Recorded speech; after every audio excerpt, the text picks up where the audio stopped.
Hello there, and welcome to Conan O'Brien Needs a Friend, a terrific podcast, if I do say so myself.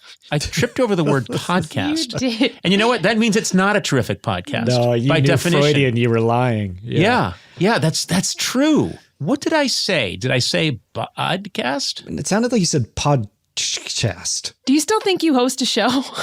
Yeah, we've turned this off long ago. It doesn't. I know. go out. So what am I doing? We do this all for your ego. This thing never sees the light of day. That's funny because if you knew how many people come up to me every day and shout buzzwords from this podcast. Like podcast? Yeah, that'll be a new one, podcast. Hey, Conan, like the podcast. And I won't even know what they're talking about. I've had people recognize my voice. Yeah. That's really cool. That doesn't happen. So they heard you across a room? Okay, Matt. No, I'm No. What are you asking trying to seriously. say right They've now? heard you from 3 counties over. Okay. Well, yeah. I'm sorry. you have recognize your voice? You have you're a loud woman. Yes, I am a loud woman. And yes, they have heard me from across the room. Okay, You're one of the loudest. I got upset at you, but you're totally right. You're one of the loudest people I've ever met. Okay. Seriously, no, I'm not. you are very loud. I know a friend of yours who's even louder than I am. I know the friend you're talking about. Rick is He's much one of my louder good than me. friends. Yes. He's quite loud. Yeah. I think you blow him out of the water.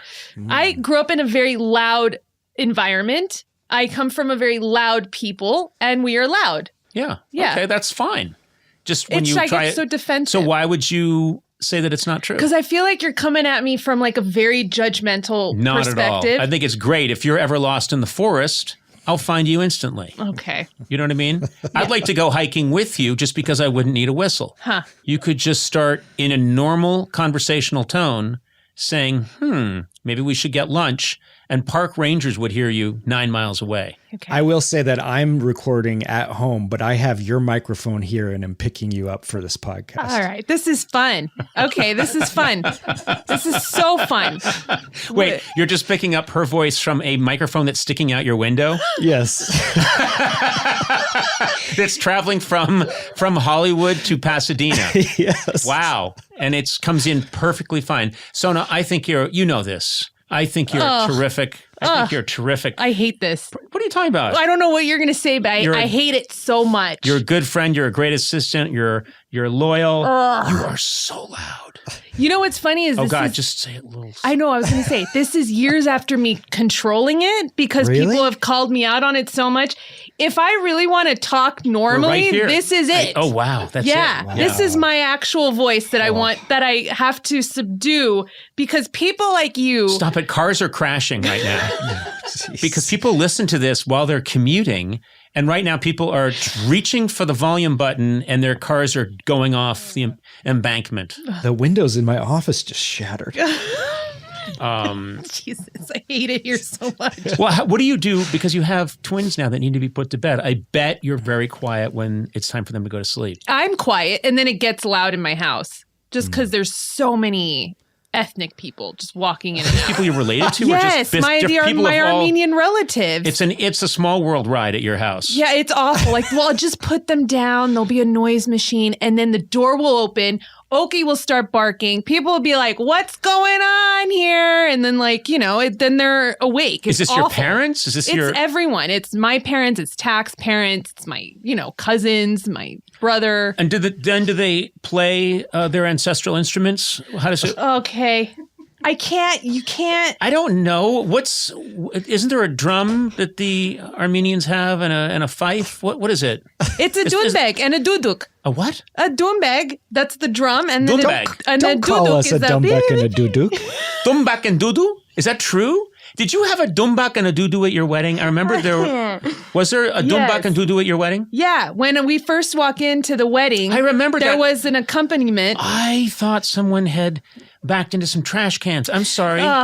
You're listening to Dumbek and Duduk in the morning. Yeah, guess what? That's the in Yerevan in Armenia. That is the wacky drive time show. It's Dumbak and Dudu.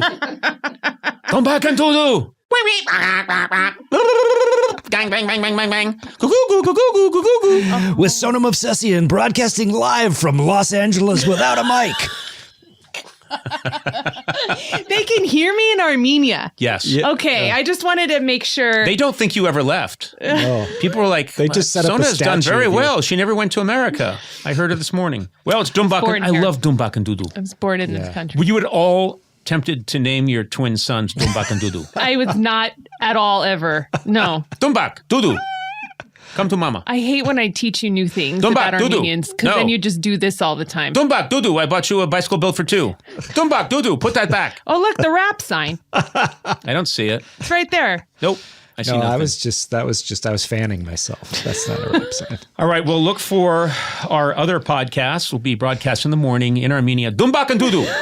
Yeah. Those two wild men are going to shake things up in our Armenian Drive Time Radio. And hey, Sona, Hi, Conan. how are you? Yeah, I'm okay. Yeah, you feeling all right?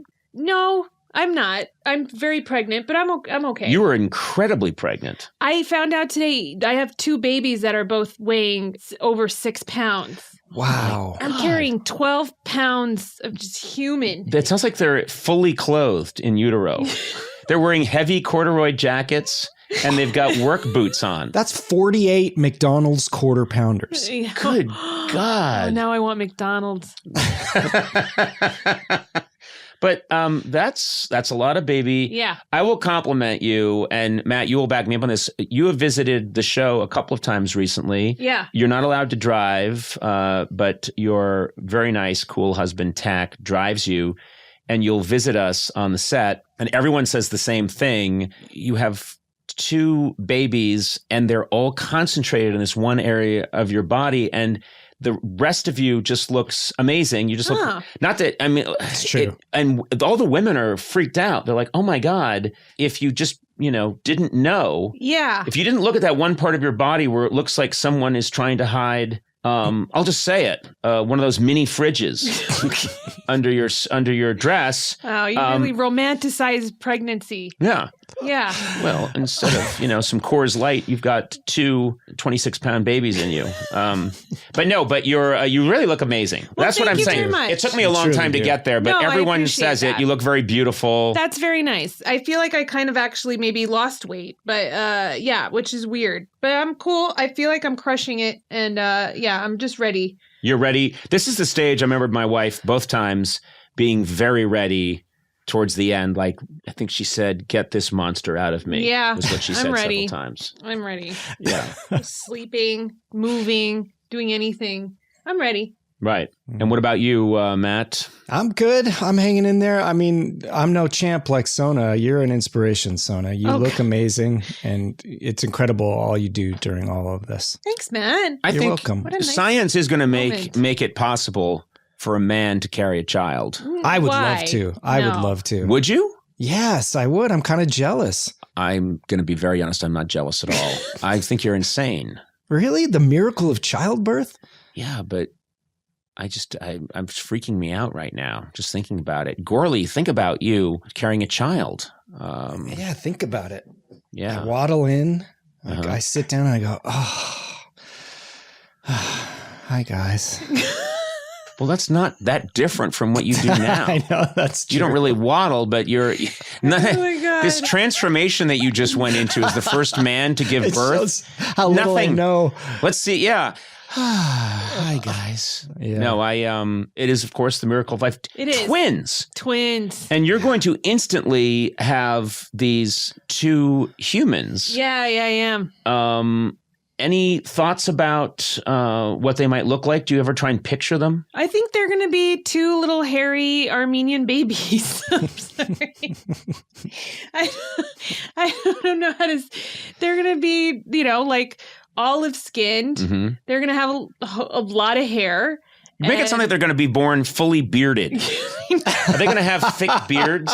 8 pounds of that 12 is Yeah. just hair. Yeah. Could be. They could have beards by the time they're like 2, I think. I don't know. Wow. Yeah, I don't know. They'll be born and then literally 3 hours later they'll have to shave. The nurse is here. No, I'm fine. I can breastfeed. No. She's here to shave them. She's just wearing a barber's smock. She's like, I will take care of that. And the baby's like, what what do you read in the papers? You're going to want to eat hummus instead of breast milk. When I was born, my mom said that I was a fat little Buddha, a little fat baby. Oh, wow. And she said that I had bright orange, wispy orangutan hair that was like sticking straight that's up. Adorable. Yeah. Did she say it in a loving way, or was she like, I was horrified? No, she was not horrified. Oh. But I was the only one. There's, 6 siblings in my Yeah. family, and I was the only one with that kind of orange copper hair. And so it was, even when I showed up, people were like, what's this all about? There's a buzz that went through the hallway. Oh, come on. And people were like, this kid's going to do things someday. Someday he's going to have a podcast. I was a really ugly baby, and my mom cried when she saw me. What? Really? Yeah, and she loves telling me this story, which is, I don't know why, but she cried because she thought I was ugly. And then the nurse was like, she's not always going to look like that. I'm preparing you. Things can get mushed around a little bit. My daughter, when she was born, was absolutely beautiful, just stunningly beautiful. And my son is a very handsome young man, very good looking guy. Yes, he is. And, but when he was born, it's quite a traumatic process, and the face is very malleable when the child is born. So, I got to look at the baby, and so did, Liza. And, we were concerned because he looked like Ed Asner after a bar fight. He really did. God. Looked like he had gone, like he had fought off like 6 people. He looked like an angry old sports writer who had tried his hand at boxing and it hadn't gone well. That's what he looked like. Oh my God. And we were just like, oh, well, I'm sure he'll be a kind person. Oh my God. And then literally within like 3 days, he started to look completely different. Yeah. And I was like, oh, right. The trauma of childbirth. I was going to say, thank God he has no memory of that, but you've recorded it here for all time. Oh, no. Perpetuity. Every day I tell him, man, every day at breakfast, he'll arrive and I'll say, man, when you showed up, you were just a hot fucking mess. Oh, God. And then I'm like, waffles? They're not good bits just because you say they're good bits. When I say something's a good bit, it's a good bit. No, it's Yep. no one laughs. That means it's not very good. Good bit. No, silence. Or no one's doing anything.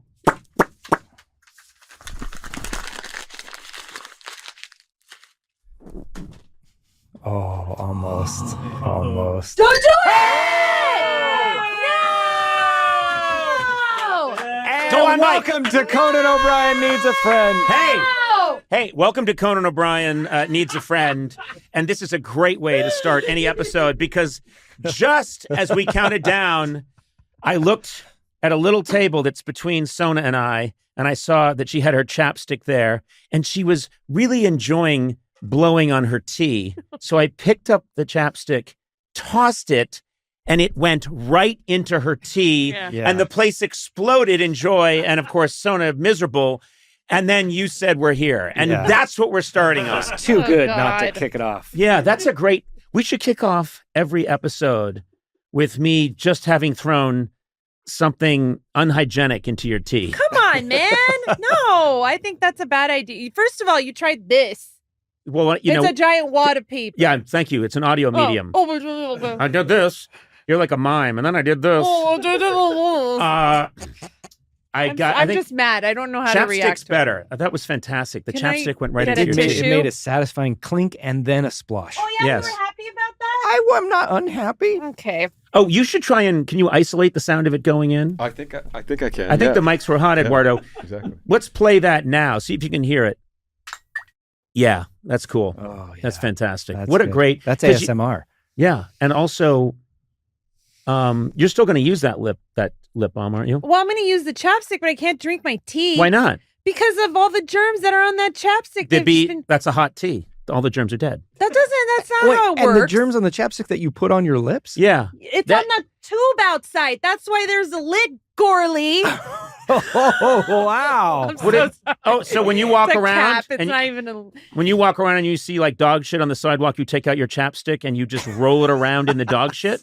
What are you doing that's so the toxic? exterior of the chapstick touches so many different surfaces, and it's No, it picking up doesn't. What are you germs. doing with your chapstick? Yeah. It's everywhere. It's on this table. What was on this table? Why are you shouting? Because I'm so angry right now. Because I You can really still- wanted to drink that tea. But you can still drink the tea. It's fine. I promise you it's fine. You won't get sick or anything. The tea is fine. Why are you acting like My you know things? father is His a father's microbiologist. microbiologist. Would you say Marco?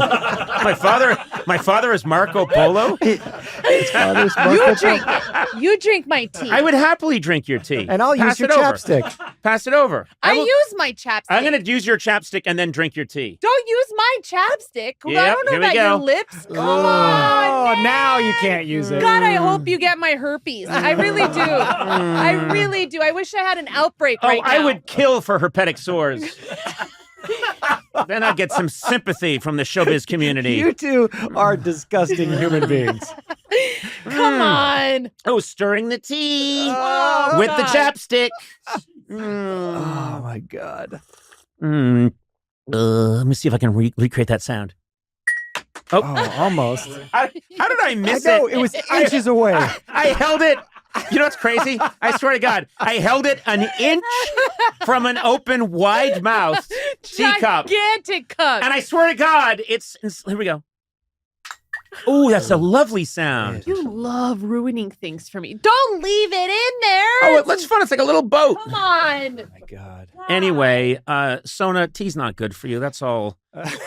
What? Same with chapstick. Yeah. It'll kill you. What do you guys? You guys don't know anything. Yeah, my dad's a microbiologist.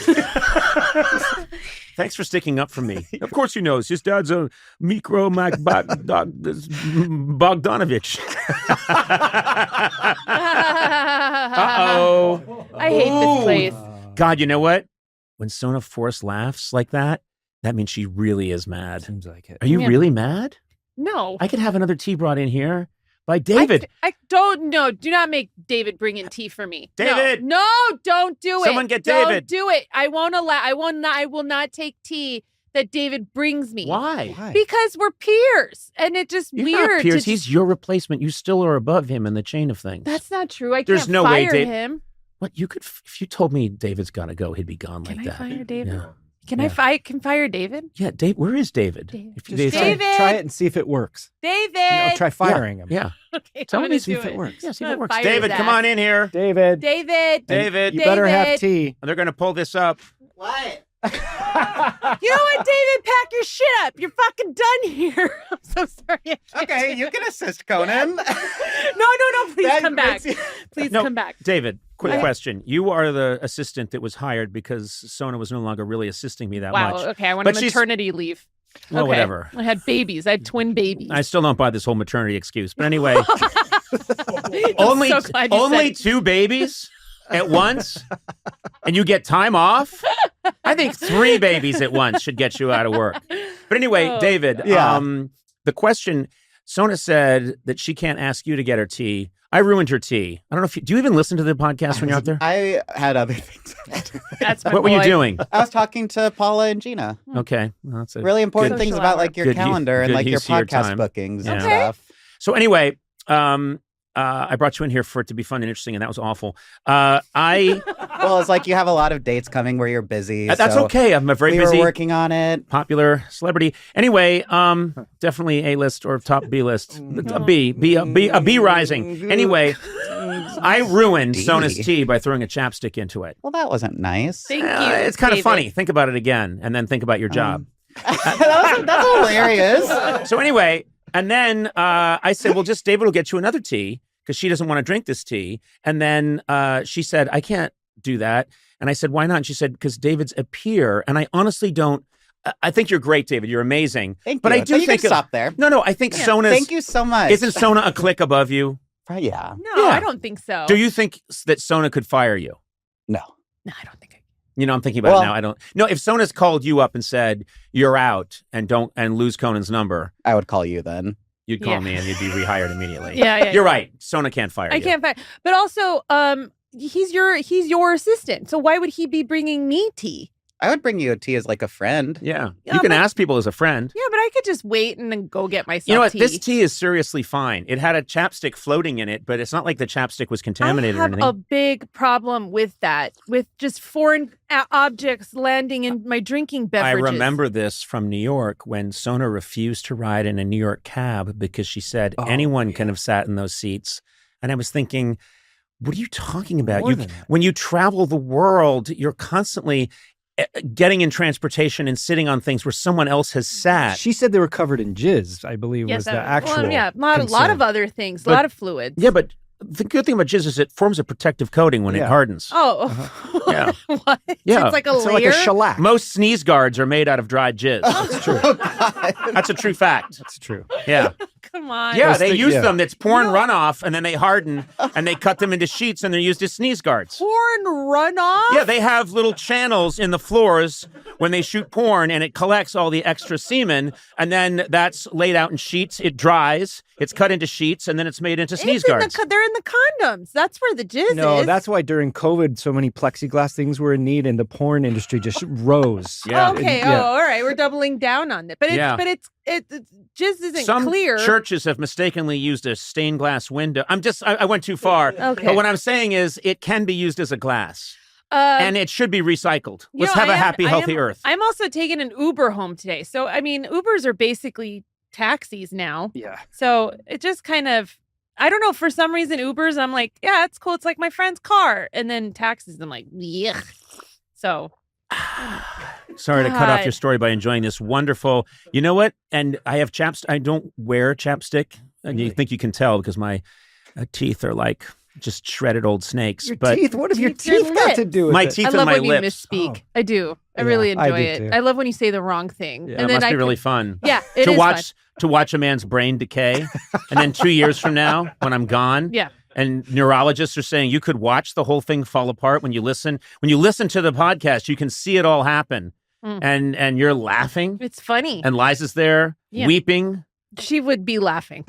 We would all be laughing. We'd be like, remember when he said teeth instead of lips? And we Yeah. would laugh about it. Remember and when your he said body he would accused be you right of there. having public display of affection, but he called it a PDF? Oh, I don't remember that. Do you remember Blink 187? That was me.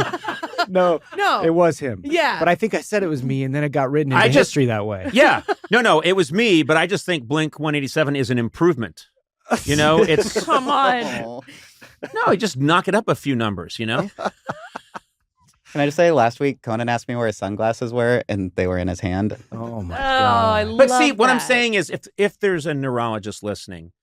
Or this a is- macromonologist. Yes, my father is a Marco Polo barontologist. If you're listening Mhm. and this is your field, I do think that I misspeak more than I used to. And I think that there could be an issue here. And everyone's laughing. Mhm. And later on, David, you're going to feel pretty bad. Didn't The we way- have a neurologist on to discuss this very thing? Like someone called in. I don't know. I forget. Oh no! Oh no! Is this how you ask for medical advice? Yeah, Instead of it's just free. going to a neurologist, you're like, hey, any listeners, Maybe there's a can you guys fan? just listen to the Sourcing podcast? free medical care. I could just go down to the hospital and get it checked, but instead I'm going to ask a bunch of strangers I also without wanna- checking your credentials. I also want a pair of bootleg jeans. And I want them with a gold stitch. Come on, let's get on it, people. You know what's so funny? Dudism. Dudism is a religion now. Yeah. Dudism. And you know what? I was raised Catholic. I'd switch to dudism. I think it makes more sense to me. Oh, man. I just visited the Pope and I would talk him into doing dudism. Tell me more of this dudism. He did have a white Russian. He did have a white Russian, and he was saying, "There's a lot of, I got to get the rug back." It ties the Vatican It together. ties the Vatican together. It's one rug. My But Dudism it's a religion. the Lebowski just keeps, and there's the fest that goes on for 3 days, Yeah. and it's religion, and there's a book, what is it? The Book Something of the like Dude, or- No, they have many books. One book is written in like Shakespeare would Uh-huh. do it. Uh-huh. Two dudes in Verona. Or something. I I'm know sitting at this dinner party, And on my right is Ram Dass, you know, the guy Sure, who'd yeah, be yeah. here now. And this guy over here is a guy named Bernie Glassman. Mhm. And he's a Zen master. And he leans over to me and says, I really dug Lebowski. I say, oh, great. He says, it's full of koans, you know. I say, koans? What do you mean? You know, and you know what a koan is? I don't know. Well, it's like, what is the sound of one hand clapping? You know, these kinds of Zen. These kind of weird Zen riddles or yeah, that make you know, think. there's no logical answer to it. And he says, the film's full of koans. I said, what are you talking about? He says, well, who wrote and directed the film? The Coen brothers. And he says, I'm all He's about... a wise ass is what he is. I'm all about bringing Buddhism and Zen to modern times. He says, let's write a book about Lebowski. And I said, what do you mean? He says, well, the dude abides. Very Buddhistic. Right? Yes, yeah. I said, what are some other koans? Shut the fuck up, Donnie. Yeah.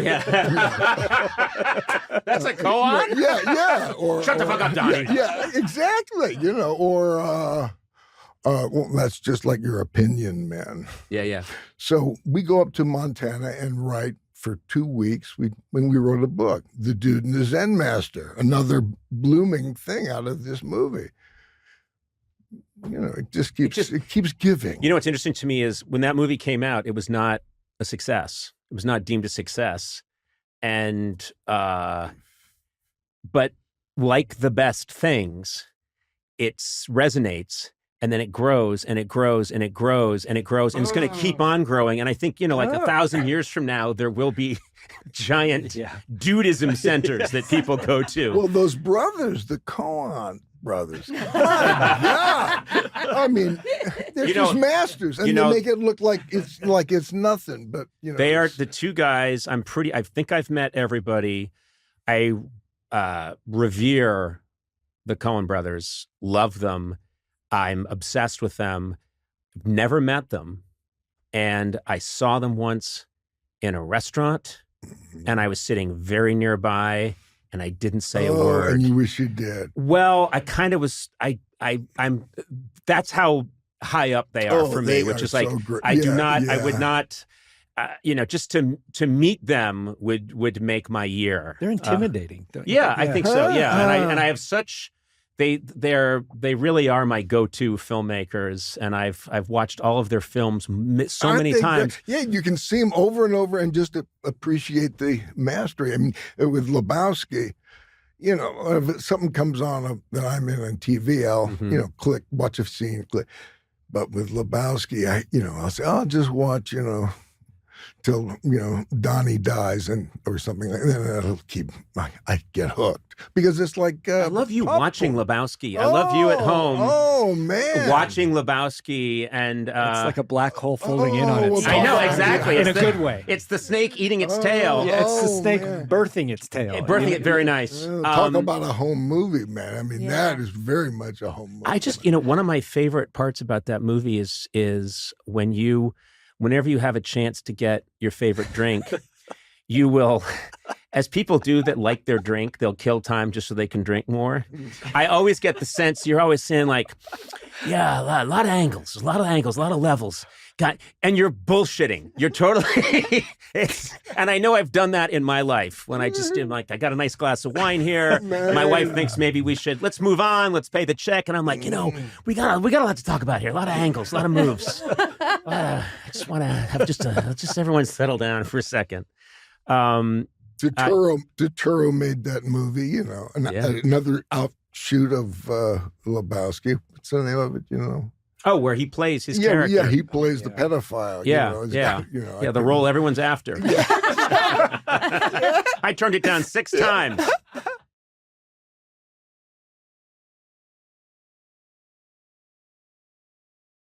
We have something very exciting to discuss right now. Mm-hmm. One of us, I won't say which of us, it could be Matt Gourley, it could be Conan O'Brien, or it could be Sona movsesian. One of us is about to be a published author. I can definitively say it's not me. Oh. Right. I'm not even a published reader. I'm not sure how that joke works, but we'll do some triage on it and figure it out. Sona, this is exciting. You have a book coming out. Tell us, what's the book called? It's called The World's Worst Assistant. Yes! I love it. Finally, vindication. It is. I have to say, out of the three of us, it is shocking I'm the only one who wrote a book. I'm not even kidding. No, it is. Especially Conan with you, because you're... I'll get there someday. Let's focus on the book. Yeah. You've written a book called The World's Worst Assistant. Yes. And it chronicles what, Sona? It chronicles my time as your assistant. Yes, thank you. And I have to say, I read the book. My wife read the book. We both thought it was spectacular. You were very honest. There are some real... You are quite honest in this book about the ways in which you took advantage of my kindness and idiocy to make that job a boondoggle for you, and you give great advice for how people can emulate you. Well, yes? I think when I first started writing it, I think I thought, oh, am I going to make Conan look bad? And then when I was done with the book, I made you look great, and I made myself look horrible. And I think that. Well, no, I do. I look terrible. I think that there's a lot that I have gotten away with, but I think it's a credit to you because especially now there's a lot of conversation about like shitty bosses, and you are not a shitty boss. I think the fact that I could make fun of you and say things to you means that you're not a shitty boss. Oh, people will read this and go, well, what was his problem? Why didn't he fire her a long time ago? This guy was asleep at the switch. No, I have to say, it is very well done. The book is really well done. It's really funny. And there's some real sweet parts in it, too. And I was very impressed. Your husband does the artwork for it, and it's really good and funny, very funny. Is. He made you look really pathetic. Yes. I spent hours posing for him. He really captured my complete ability, my complete inability to establish order in a workplace. Yeah, I did think of how would I want to write a book that I would want to read, and I realized I would want cartoons in a book, so I just put a lot of cartoons and illustrations in mine, and pictures. And I wrote the foreword.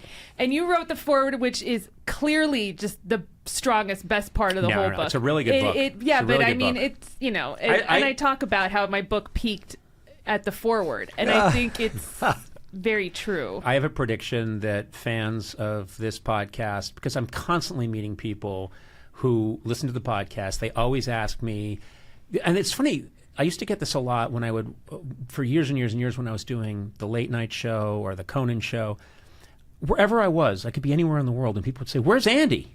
They thought that we traveled together, and if I walked into a men's room, they didn't know why Andy wasn't with me to take the urinal, to my right, which is the position he's supposed to be assuming. And it's the same thing now because of the podcast. I go places and they go like, "Well, where's Sona? Where's Matt?" And I go, "Well, I'm taking the family on a vacation in Tahiti. Why would I take them with me?" But they insist that you guys must be somewhere. But I think fans of the podcast are going to really like the book. I do talk about the podcast because I think, this is very nerve-wracking. Sometimes you guys have done this a lot. Like you guys you've performed in front of people. You've done so many podcasts, but I think I'm the odd man out, having never done it. And it can be very nerve-wracking. But I do talk about how I became a national speech champion, and that after that, everything else just didn't matter. What age did you become a speech champion? Come on. No, I'm serious. I'm asking. I was 20. You were when you were 20 in college. In college. In college, you won a national speech championship. I did. And I remember when I first hired Sona, about months after I hired her, you dropped that you had been a national speech champion, and then every time you and I would get into an argument, you would bring it up, like, "Hey, wait a minute! I'm a national speech champion." I'd say, "I know. What does that have to do with the fact that you embezzled $35? or you fed gummy worms into the printer as a prank. What is that? I was a national speech champion. I like that. Instead of the world deciding that you peaked too soon, you proclaim, I peaked then. That's exactly right. Takes the pressure off. Yeah. And I do mention how out of the podcast, my friendship with Matt Gourley started and how that's my favorite part about it. Oh my God, that's really nice. Yeah, but also, you commit crimes. Don't know what you're talking about. Yeah. And by the way, let's keep the focus on you. So. No, I mean, one of the questions is, doesn't the world's worst assistant have the world's worst boss? Possibly. No, You commit crimes. Of course. You've allowed this to happen. I allowed it to happen. I always thought, even at its very worst, I always thought our interaction was so funny and comical. We were living out a sitcom of everything was so upside down. Yeah. But in our relationship as assistant boss, and we live in this world now where people are trying to codify what does that mean, rules in the workplace, and you and I always had a completely absurd relationship to one another, and it got to the point where I thought, this is great. This is more important than us setting the right example for people in the world. This is just too funny, and I think it's been borne out over time. Because, I think so. And I think one of the things that helps a lot is you're always you. Yeah. You're always you, and that's what I like about your book, is that your book is very honest, and it is really a reflection of you. Some of the things that you do, that you describe in the book, may be criminal. Did you check the statute of limitations on any of these? But it's all done with love. It's all done with love and a real joie de vivre. And I think that's what makes it so much fun. Yeah. So I'm encouraging people to check out the book. I'm excited for it to come out, and excited for people to read just what you've done. That's true. It is very true. A lot of it has been a lot of fun, and it's been so much fun being your assistant. I love it, and I'm going to do it till I die. I'm just going to ride those coattails forever. That's true. Just use those perks that I One of get. my favorite pictures that we had in the old office was we were doing some event, and it's me taking selfies with about 900 people in the background, and you're in the foreground, not helping me at all, drinking the largest pour of Chardonnay you've ever seen. Someone put half a bottle of Chardonnay into a glass, and you are enjoying it so much, and I'm in the background working my ass off. There it is. I love that photo. There it Let me is. see. There it is. Let me see. Oh, there it is. Oh, and look at your face. Your face is kind of like, oh, I hope he's okay. Oh my God. My friend. We got to post that. Go to Team Coco Instagram. We're going to post the clean it. version of it. Yeah, but it is. And Team Coco podcast Instagram. So tell us when this book is going to be out and where people can get it. This book comes out July 19th, comes out tomorrow. Right. And it's available everywhere. Your independent bookstores, your Amazon, your Barnes & Noble. I mean, it's everywhere. Gas stations, airport kiosks. Okay. I don't know. I'm just saying things now. I don't know where to them. buy books. I didn't think you did. That's why it's shocking I wrote one. Well, congratulations. Thank you very the much. book, again, is called The World's Worst Assistant, and forward is written by you. And So, the book by Sona movsesian. by me. And art by... By Tak Baroyan, my husband. Very cool. Congratulations. Thank you, Congratulations. guys.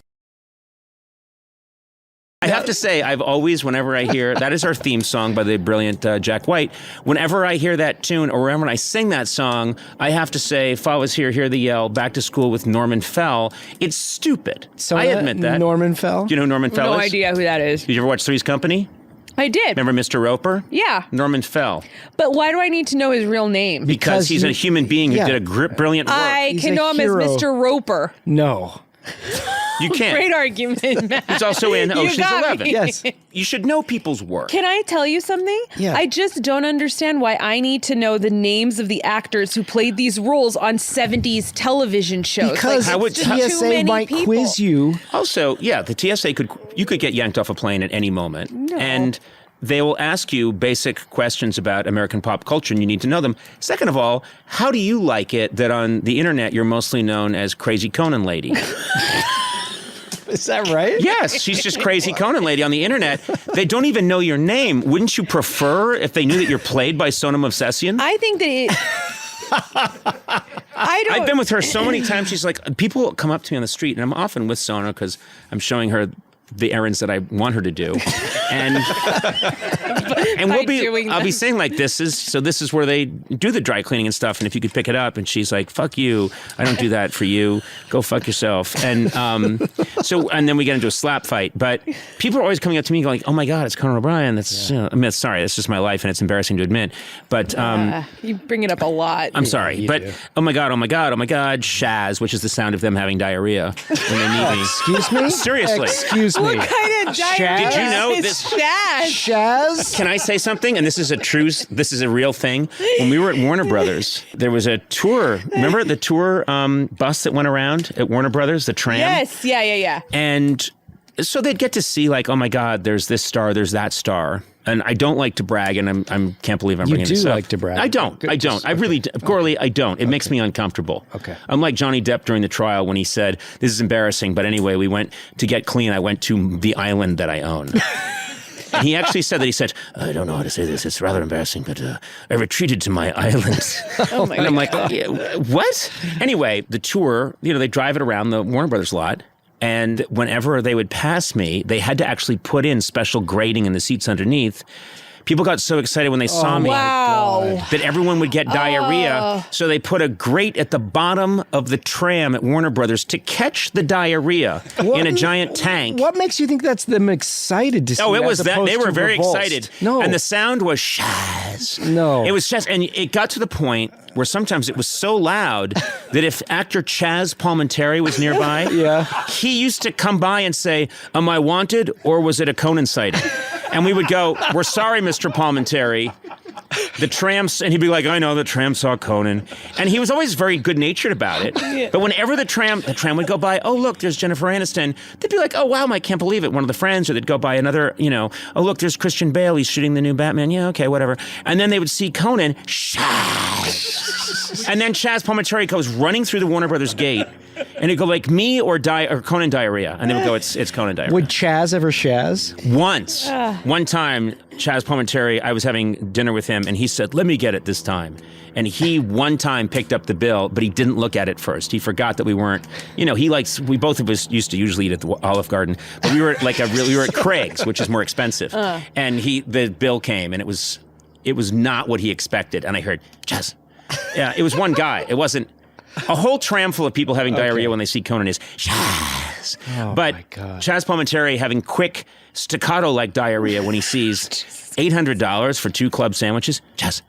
Anyway, I know who Chaz Palminteri is. Okay, you do. That was a little flight of fancy, but that's good. That's what happens. People see me, they get really excited. Chaz, then they see you and go, "Oh my God!" And you're crazy Conan lady. Yeah. You get that a lot, right? Oh, you're that Conan person? It's just that, so a lot of the shows that you guys watch, I feel like are reruns, probably. Mm-hmm. Like, you actually pay attention to the credits when they're rolling. I always did. Did you do that? Yes. No wonder. Botany 500. Yes. Yeah. I put that into a Simpsons episode. I know you did. Oh, I didn't know that. Wow. You didn't know that I knew? I didn't know that I did that. I didn't know that I knew that I did that. Who I'm didn't kidding. you know? No. I used to watch the credits because and I knew a lot of names. I didn't know who did what exactly. Yeah. But certain things, and Closed by Botany 500. I just what's Botany 500? What could that mean? What's a I think it was the Botany Dick Van Dyke 500? Show. Didn't they have Closed? Many game shows, there were so many. It's a wardrobe stylist company, but it doesn't make sense because botany's a science and 500's a number. Why is that clothing you? Oh, you're right. All other clothing names make sense. Yeah. Except that one. Hey, listen, no clothes buddy. make sense. No clothes make sense. No, but also very few things, like why is Esso a gas station? Close makes Why, But Botany 500 is so specifically other things. Okay. I can't with you guys. You know what though. this is? If You you're in the guys dorm, should be embarrassed. You know what? Can I say something? If you stay in the dorm room too late and they start talking about what's at the end of the universe, but what's after that, this is that dorm room conversation. Yeah, it is. Yeah, All because you're things also have holding names. a guitar. You are. Yeah.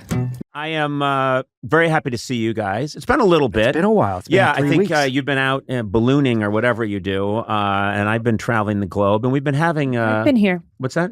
I've been here. Yeah, you've been here. Yeah. I've been ballooning. He was So right. I hadn't seen anybody for a while, and today I see Sona for the first time in a little bit. You came in. Yeah. And I think within 35 seconds, because you sent me Sona sends me nice videos every now and then of her twins, Mikey and Charlie, who are adorable. They're great. And she sends these really funny videos. Sometimes they see me on screen or something, and they're like, Uncle Coco. And she sends me these videos, and it's a lot of fun. But within 30 seconds, because they've been in the news a lot lately, and there's been this big Ryan Murphy special TV show, you likened your 3-year-old beautiful children to the Menendez brothers.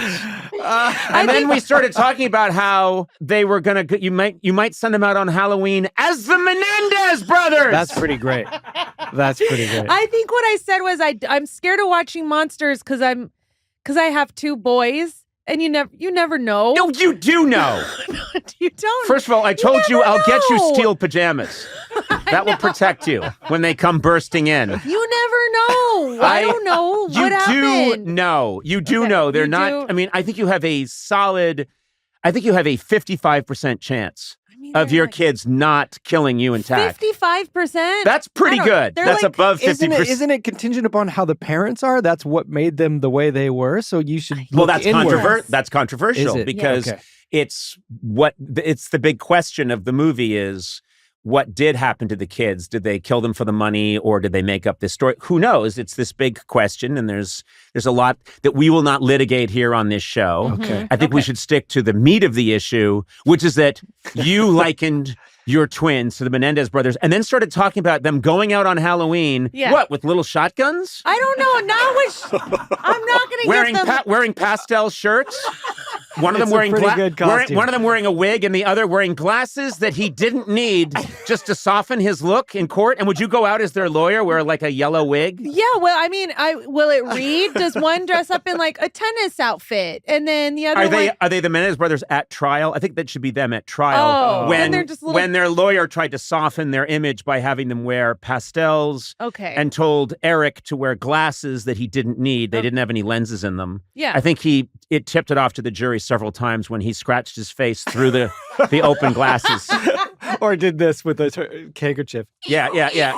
Made a bad. He said, well, he'd say out loud, time to clean my glasses.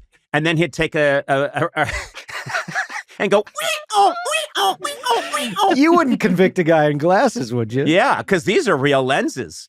That's why you 2 wear glasses, to soften your Hey. image. I'm Yeah. just saying. I was told by Adam Sachs, I don't need glasses. He said you should wear glasses to soften your brutal image. Because people think of you as a murderer. And People so think of me as pretty hardcore without these glasses. Oh, Yeah. definitely. We put you in glasses. We tried to soften up your image. You're kind of more D.B. Cooper now. You're sort of a 1970s hijacker. Take them off. Let's see. Monster! That's stolen. It's okay. The good stuff is... That's Eugene Levy. Oh, it's also Carl Reiner in Oh, the yes. movie The Jerk. Yeah, that's right. When he The takes off his Optigraph. he takes off his glasses and his eyes are immediately crossed. Shout out to the great Carl Reiner. But anyway, is this something that you might actually do? Have them go out? I'm not going to give them shotguns, Right. but maybe Spattered in blood? maybe a little Menendez-y would be kind of like timely, Right. cute. Is Right. it cute? It's not cute. It's not. Okay. Is it cute? It's not Well, cute. No, it's remember not last cute. year, the other Ryan Murphy show, Dahmer, everybody went as Dahmer for Halloween. Yes. So And you have these kids that do seem, there's no light in their eyes. I'll just say that. There's just no light in their eyes. And I've seen them look, when you walk into a room, they're real happy. And then you and Tack walk into a room and I see them look at you. And they've often asked me independently about your net worth. Uncle Coco? Yes, who's this? Mikey. And oh, you can work a phone. What mama daddy worth? What? What mommy daddy worth? Oh, I mean, Sona's got a book and she does well on the podcast. And, you know, I know Tack does well and you guys have a nice house. So I would think, yeah, you guys, well, yeah. Oh. Yeah, maybe make it look like murder.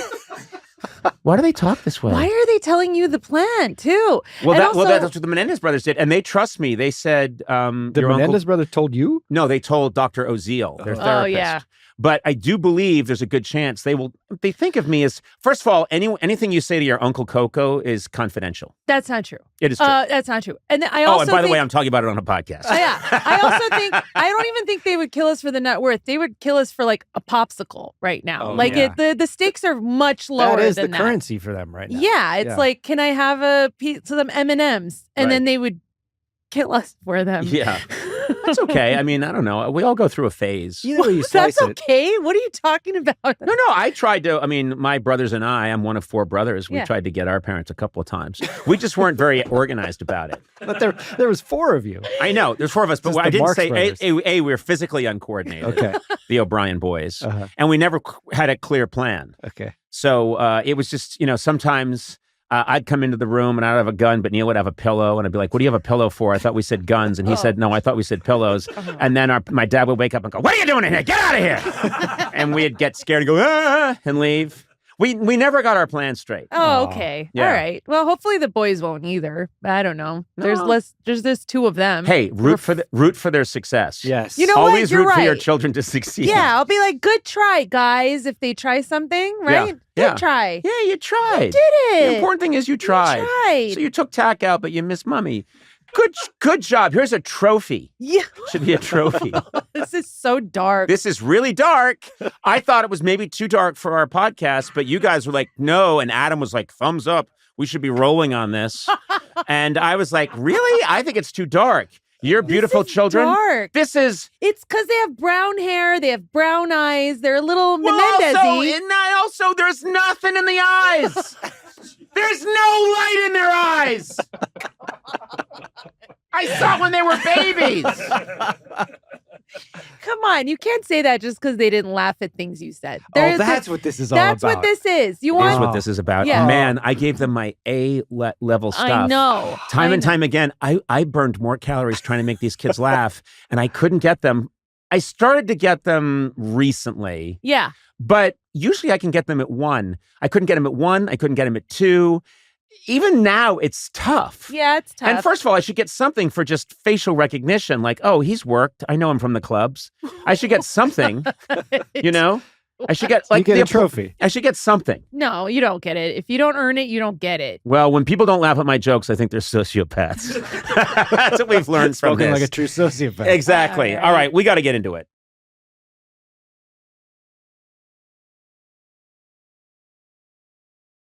Hey, Conan O'Brien here. Welcome to Conan O'Brien Needs a Friend. Sitting here with Sona movsesian.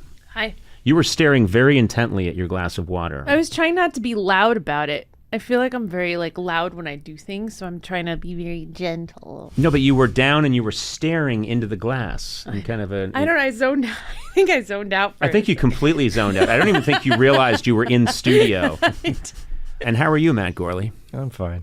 Oh, he's just staring at a pen. Guys, we've got to be on the ball. People listen to this podcast because of our razor sharp repartee. They do? And Is that all. why? No. No. Wait, I forgot what we did. Yeah. No, it's not for that reason. What about all the research we do before each podcast? Here's all the prep, the meetings. We talk about what we're going to say. It'd be really funny if we revealed that we met for a whole day beforehand and worked out in great detail the nonsense that we were going to discuss. Like it's all Like a war scripted. Oh, it's all and it's all meticulously laid out, and it's storyboarded. It's Yeah. storyboarded, and then there were little moments where you're supposed to say, "Yeah, I'd buy that with an onion," and then you know what I'm saying? Yeah. Will you say that line? I'd Yeah, like to I hear- buy that with an onion. That's pretty good. Was it? We also hire actors so we can watch this thing ahead of time and make notes. This and is, what this is changes. becoming. It's a lot like Nathan Fielder. Yeah. His show. Oh, yeah, the rehearsal. It'd be really funny for. I'm a huge Nathan Fielder fan. I would love to see him hire actors to listen to a lot of our podcasts and then try and recreate us talking. And then, of course, Nathan's there with his pad of paper or his notebook, or his computer, studying, trying to crack the great mystery that is Three Idiots. Yeah. Basically killing some time. That's true. I mean, I would not work well if we had to plan anything, though. If we actually sat down and thought about the things that we were going to say, I don't think I could I'd walk out. You're pretty chill. Now, let me ask you a question. Are you a chill mom? Because I've known you for a long time. Yeah. And then you have these beautiful boys now, these twin boys, Mikey and Charlie. And I'm wondering, give us a read on what kind of mom you are. Are you a mom who's like, it's all good? So Yeah, he ate a gummy. What's the big deal? Oh God, no. I am a very like, let them live and explore and like that's their journey. Yeah, that's the highway. They should walk around it and take a look at stuff. There are lines. Like, I don't let them walk into oncoming traffic, if that's what you're saying. Okay. Yeah, no, the point is keep them alive. Yep. But I'm not like, ooh, they dropped this. I must wash it thoroughly with soap and water. And Well, who are you doing? I don't think, Gourley? I mean, you might be that kind of guy. Are you that guy? You're not that guy. No, I think Amanda's a little more chill than me for those things. But yeah, I'm not a helicopter parent. We let our kid kind of ping off the walls like a Roomba. Yeah. Yeah. Yeah. Are you? I'm not, but my wife has hired private detectives. Lots of them. For your kids? Wait, What? what? Yeah, just to follow our kids around and make Really? sure. Oh, Yeah, okay. she's always getting reports. You're worried that they're cheating on you with other parents? Yeah. There's pictures of them meeting with these other parents who actually look them in the eye when they talk to him and don't discuss their career in show business. Ad nauseum. Frankly, they look very happy. They in look these very photos. happy. They go there, they all eat a nice, lovely meal together. And the father asks them about them. Doesn't seem to monologue incessantly about his podcast and his next move in the business. We're clearly your new children. man. Yeah. Yeah, I'm just sitting here thinking, I know what that's like. Have you really never been like, hey guys, watch this sketch I did. That was really funny. No, that would not Never? go Really? well. Because you just did that to us earlier today. No, you guys are different. Oh, okay. You work for me. You have to do. And you're going to watch more.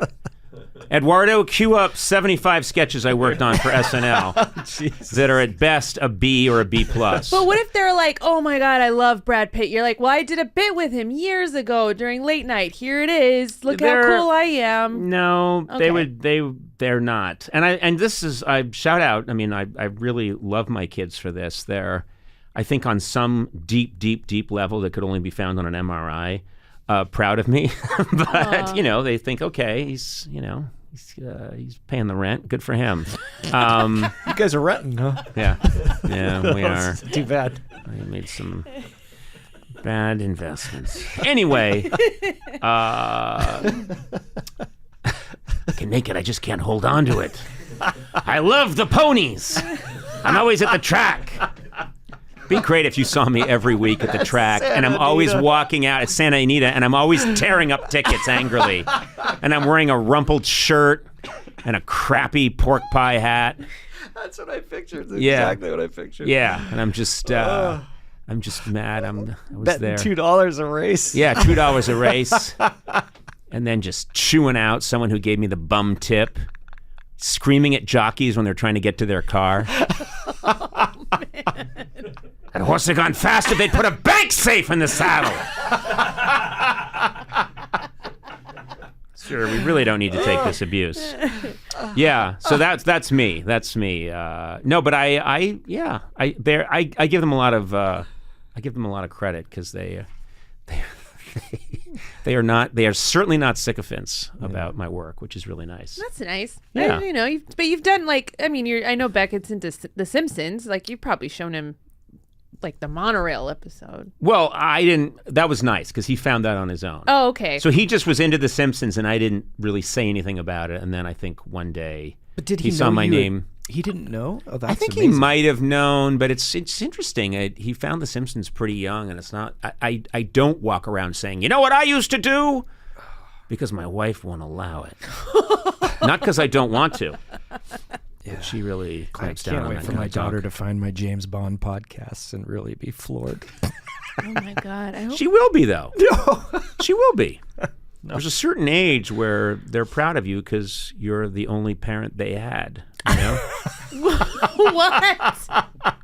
I'm sorry, but sooner or later, my kids are just going to have to go. That's the dad we got. You go to war with the army you got. Not the army you want. Exactly. That's the dad we were handed by a cruel, arbitrary God.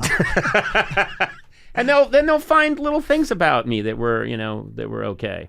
So Yeah, I'm sure they will. yeah, Yeah, they will. of course they will. Yeah, What yeah, are we yeah. talking about here? I don't know. I think they will. I don't. I don't want my kids to see or do anything that. Well, I've you ever wrote done. a book about pretty much where you laid bare your work ethic and some of your misadventures. What about when your kids find that book? I know, and then World's Worst Assistant by Sona movsesian. available in bookstores everywhere. Yeah, New It's- York Times, It's a New York Times bestseller. yeah. You can get it for the holidays Yeah. or this after the holidays. You could have gotten it for the Yeah, holidays. yeah, Yeah. I'm sure you got it for the holidays. Yeah. But the point is, are you looking? How do you feel about the day when Mikey and Charlie are walking through a bookstore and they see that book because it'll be in print as long as Catch-22 by Joseph Heller? Okay. No, it won't. But I think there's going to be there's me talking about weed and dating boys, but by then they might not even care about that stuff. That's a whole different generation. There'll be no dating in the future, I No. think. It's going to be, everyone's going to just sort of, I think sexes are going away. I think we're all just going to be, and sex is going to go away. We're just going to repleplicate using various You machines. talking about your own life? I know. or- What yeah, are you? what is this? Are you projecting? Jesus Christ. Yeah, and we're going to get real depressed. And we're going to watch our old stuff from the 90s alone. Because your kids You know, won't watch with you. Yeah.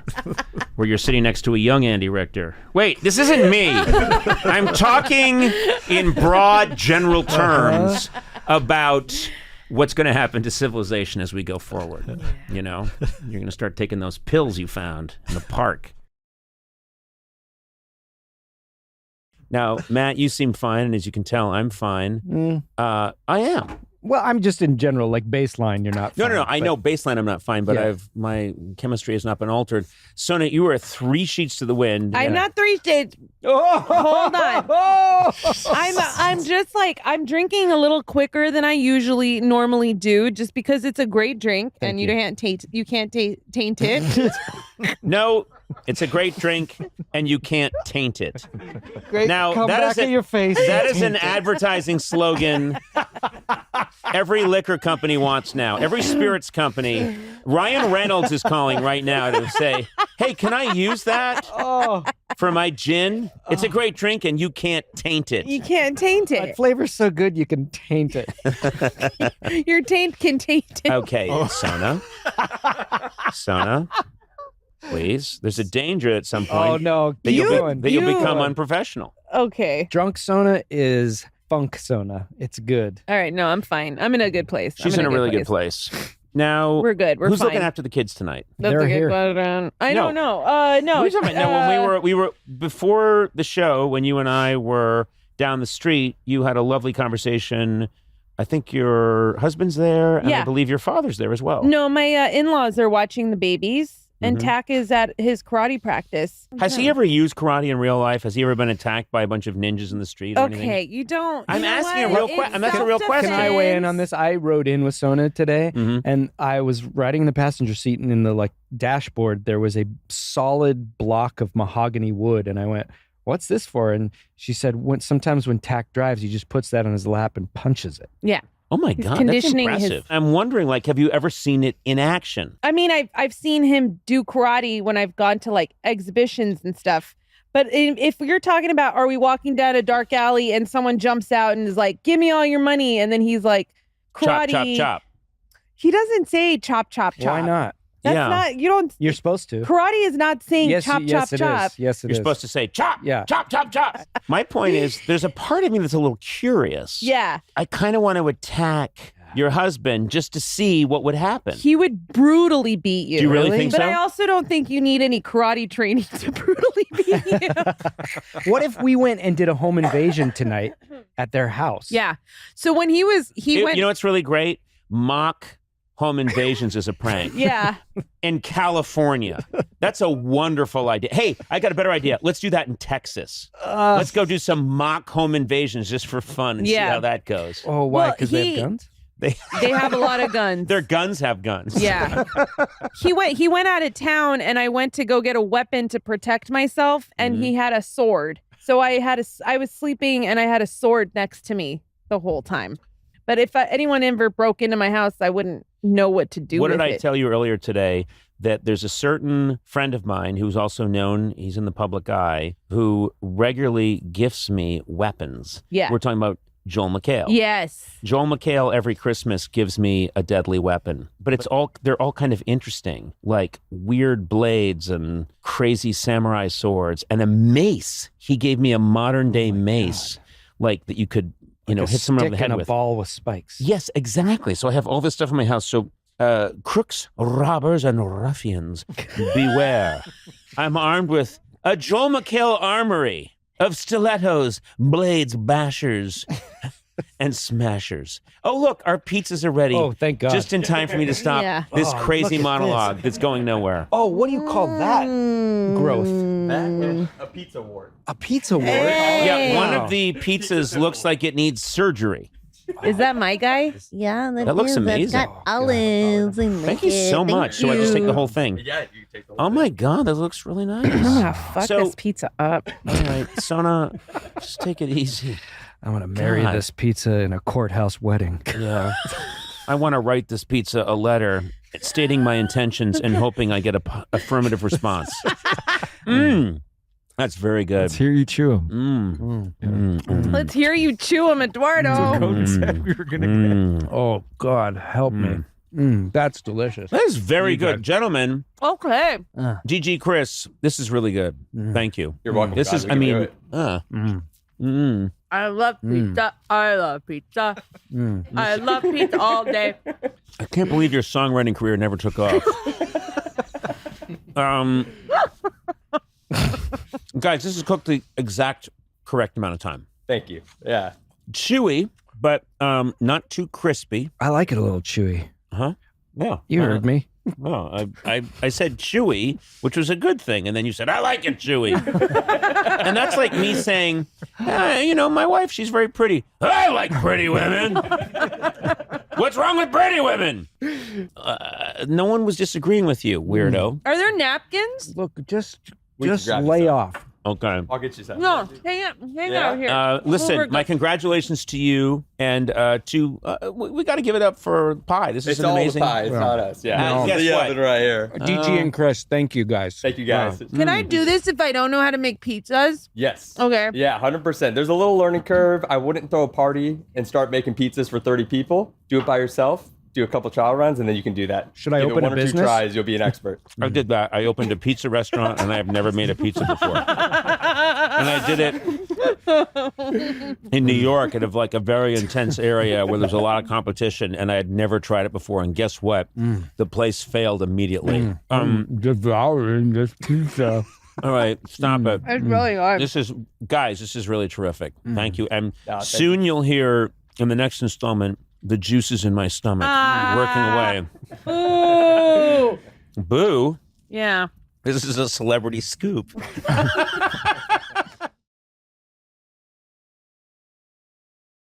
Today is going to be a little interesting because it is my wife's birthday today. Oh. And you know this. I did. But nice. I don't know why you pretended not to I don't know. either. I You're- know. I think I just You're was like, always very oh, honest. Isn't that nice? Your strength is that you're always yourself and always honest. And you Yeah. just did this big fake, oh.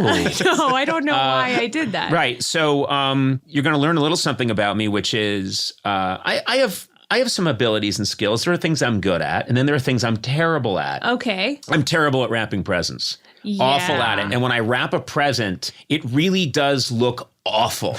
And I try to like measure out the edges and do it, but I can't do it. And I realized my wife's a stickler. She was one of two kids. She just has one sister and a very small family. And so all the presents were wrapped. Like even the presents from, quote, Santa are wrapped on Christmas Day. My parents were both really busy, and they had 6 kids. They were all born several hours apart. It was a madhouse. And so nothing was ever wrapped. Literally, it was just like, here's your present, and then chuck something at you. And it was just in however you bought it at the 5 and dime. That's how it was. That was it. There was no wrapping. There was no time for that bullshit. Wait. So Nothing it was was in the wrapped. bag that it came in. Oh, my brother Neil would just go to the store and he'd buy, he'd basically go to the whatever Lechmere, which was the outlet in the Boston area. And he'd get you whatever gift it was, and it was in the plastic bag, and he'd whip it at you. And the thing would spill out, and there was no wrapping. And, it was, oh, wow, that's great. Look at that, half a Rubik's Cube. Anyway, Sona, I came today. Fortunately, a couple of the gifts that I got my wife are wrapped already, but I got her this book, and this is going to come out after her birthday, so I can say it, but it's she and I both love David Sedaris, so it's David Sedaris' new book. This is not an ad or anything. It's just I bought her his diaries, which is cool. It just came out, Carnival of Snackery. And I was like, oh, my wife will love this. I'm going to get this for her, but it's not wrapped. And I know that she's a stickler. In my house, there'd be no wrapping. So it would be like, oh, here's your book. And just chuck it. Super hard. And this is a hardcover. So this would catch me on the jaw, and my brother Luke would have whipped it at me. But it needs to be wrapped. And so, Sona, I asked you to bring wrapping paper. And Sona's a really good gift wrapper. She's the best. You're so good at it. Yeah. I don't know why you're so good at it, but you are. It's the paper. What? It's the wrapping paper. What do you mean? I mean, you have to get the right wrapping paper. If you get shit wrapping paper, then it sucks. Okay. But just more than that, you actually... So I was going to ask you, can you wrap this for me right now? You brought the wrapping paper. Yeah, of course I can. Can you do this right now? Oh, yeah. And I also... But you can be doing it. I've got the scissors. I want to ask you... And I want you to wrap this for me. And now you all know that, I did get my wife a book. I got her something that I think she's going to really like. And then I get her, little things, little things here and there. And this is a book. It's like butter. What's that? Do you get the right paper? You go through it like butter. Okay. It's honestly the best feeling in the world. Okay. All right. And I'm a mom now, and I still think that's the best. But are you going to do that? Are you going to wrap every gift for your children? Of course, I'm not going to chuck it. Seriously, nothing was wrapped. I never saw a wrapped gift until I left home. And went out in the world, and then people started handing me gifts that were covered in paper. And I didn't understand because we grew up like animals. Yeah. I'm sorry, we really did. Yeah, you did. And my wife will gift wrap like a cookie, and it's not even an occasion. You know what I mean? At meals, you're just like, I'll say like, hey, I'd like some ice from my drink, and there's like a gift wrap cube of ice that she's put together. She's constantly gift wrapping every single thing. This is a little awkward because I'm on the table doing this. Yeah, that's all right. All right. Stuff? No, I'm good. I have another question for you because I know you did a lot of hand-me-downs. When people went shopping for gifts for you, did they just go to their closets? Well, okay. Famously, I say famously, but in our house it was famous. My father we would give him gifts.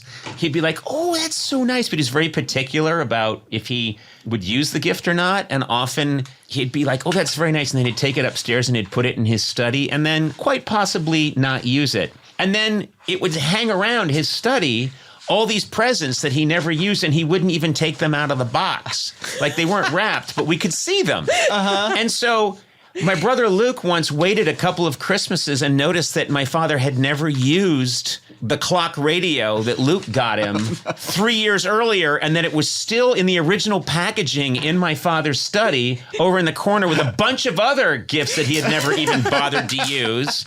And so my brother Luke took it out and gave it to him again 3 Christmases later. And my father went, well, this is fantastic.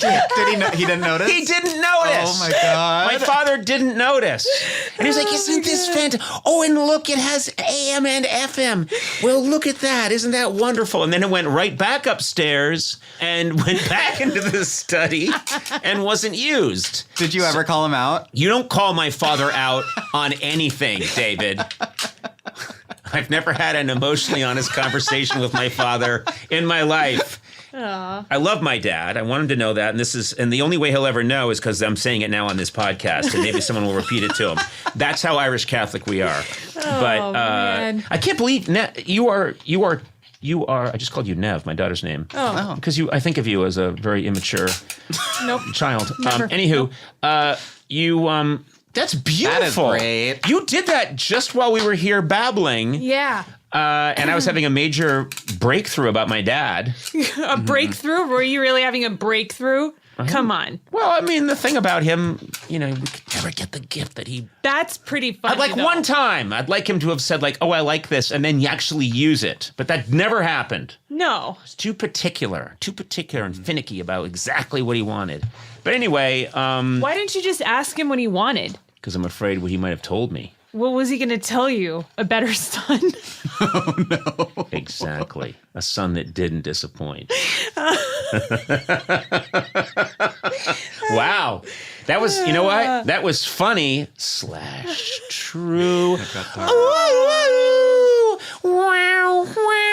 I don't know why I put the Sergio Leone Good, the Bad, and the Ugly soundtrack at the end of that. But, well, there you have it. Sona just beautifully wrapped this gift for my wife. And by the time you hear this, she will have unwrapped it and said, clearly Sona wrapped this. Okay, don't make fun. I can't ask him if I can use his computer right now because he's doing his morning breathing exercises. So can I just move I have a hard wire. I can find the mesh here and then plug it in. Can we just do that? That would be good. Yes. Okay. Conan, stop it. Conan, stop it. Can I do you mind if I do a quick recap of what's happening for those just joining us? We haven't even begun to record today. The reason we haven't even begun is that Sona got on and had a lot of technical problems. We found out that she's moved to a different part of her predominantly oatmeal colored home. Then she kept freezing and we couldn't do the work that we need to do.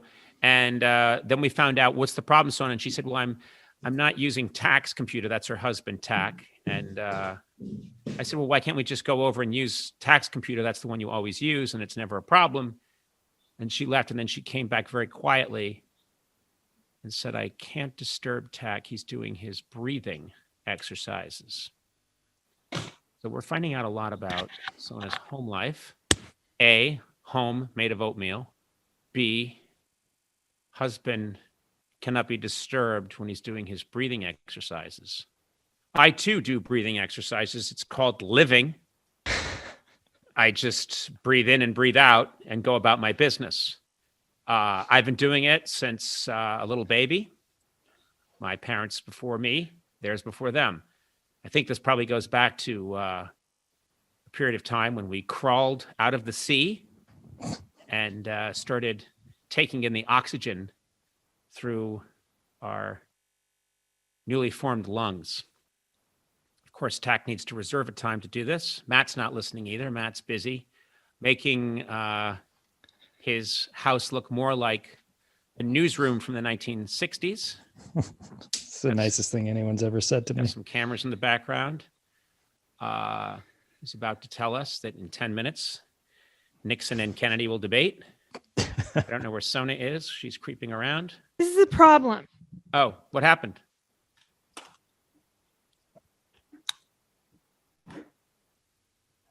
This is a problem. Can you guys hear me? Yeah. Okay. This is problematic. It's gonna be fine. Sona, relax. Maybe you should breathe. Just breathe in through the nose. Breathe in through the nose. Fill your belly with air. And then out through the mouth. Then breathe in through the nose. Do you guys even need me for today? Maybe I should just... And then breathe out through the mouth. Sit this one out. Breathe in through the nose. Just sit this one out. And breathe out through the mouth. And then I want you to gently and quietly move to an area that has Wi-Fi. In through the nose. Out. I'm hardwired now. Oh, good. Why would you want to sit this out? It's so much fun for you. This is awful. We're plowing through the summer, unless it's unless of course it's a rebroadcast. Maybe you're listening to this years from now, and maybe you're in a part of the world where it's not only winter, but it's freezing out. So me talking about the summer is just stupid. Plowing through the summer. We're plowing through the summer. I'm going to tell you, I'm of course, something in my throat. Swallowed a bug. No, you know what? I have I got a cold last week and my throat's a little iffy. And so just my throat wasn't working correctly for a second. And it was a crucial second because I'm podcasting to billions of people around the world right now. Dude, with a sore throat, how do you plow through the summer? Yeah. Well, I'm going to. Okay. And you had a cold last week. We saw you last week, and you breathed over Man, all he of does this to us all the time. Yeah. I just think it's a celebrity cold, and you're welcome to have it. You can sell it on eBay. Jesus. Anyway, my point is, joined by Sona movsesian, Matt Gourley, Yes. and the point I'm making is that I used to have a lot of anxiety. I was very happy about the summer, obviously, because I didn't like going to school. And when the summer would come, the minute July 4th was over, I started getting anxious about, oh, no, the summer, it's going too quickly. You know, how do I slow it down? And then suddenly it's July 15th and you think, no, this is awful. It's almost August. And it was just this terrible, and then I would ruin the summer. Because you were worried because about I was worried about the summer not I know being that long feeling. enough. I had that problem too. Did you have it serious? too? Yeah. I loved staying home from school so much that I almost couldn't enjoy it. I always enjoy the day before a day off more than the day off. Yes. Isn't that horrible? I understand that. Yeah. I always liked sort of late Friday afternoon was my favorite part of the weekend because technically the weekend hadn't started yet. Yeah. And then once the weekend started, there was all this anxiety about it's going too quickly. Yeah. No.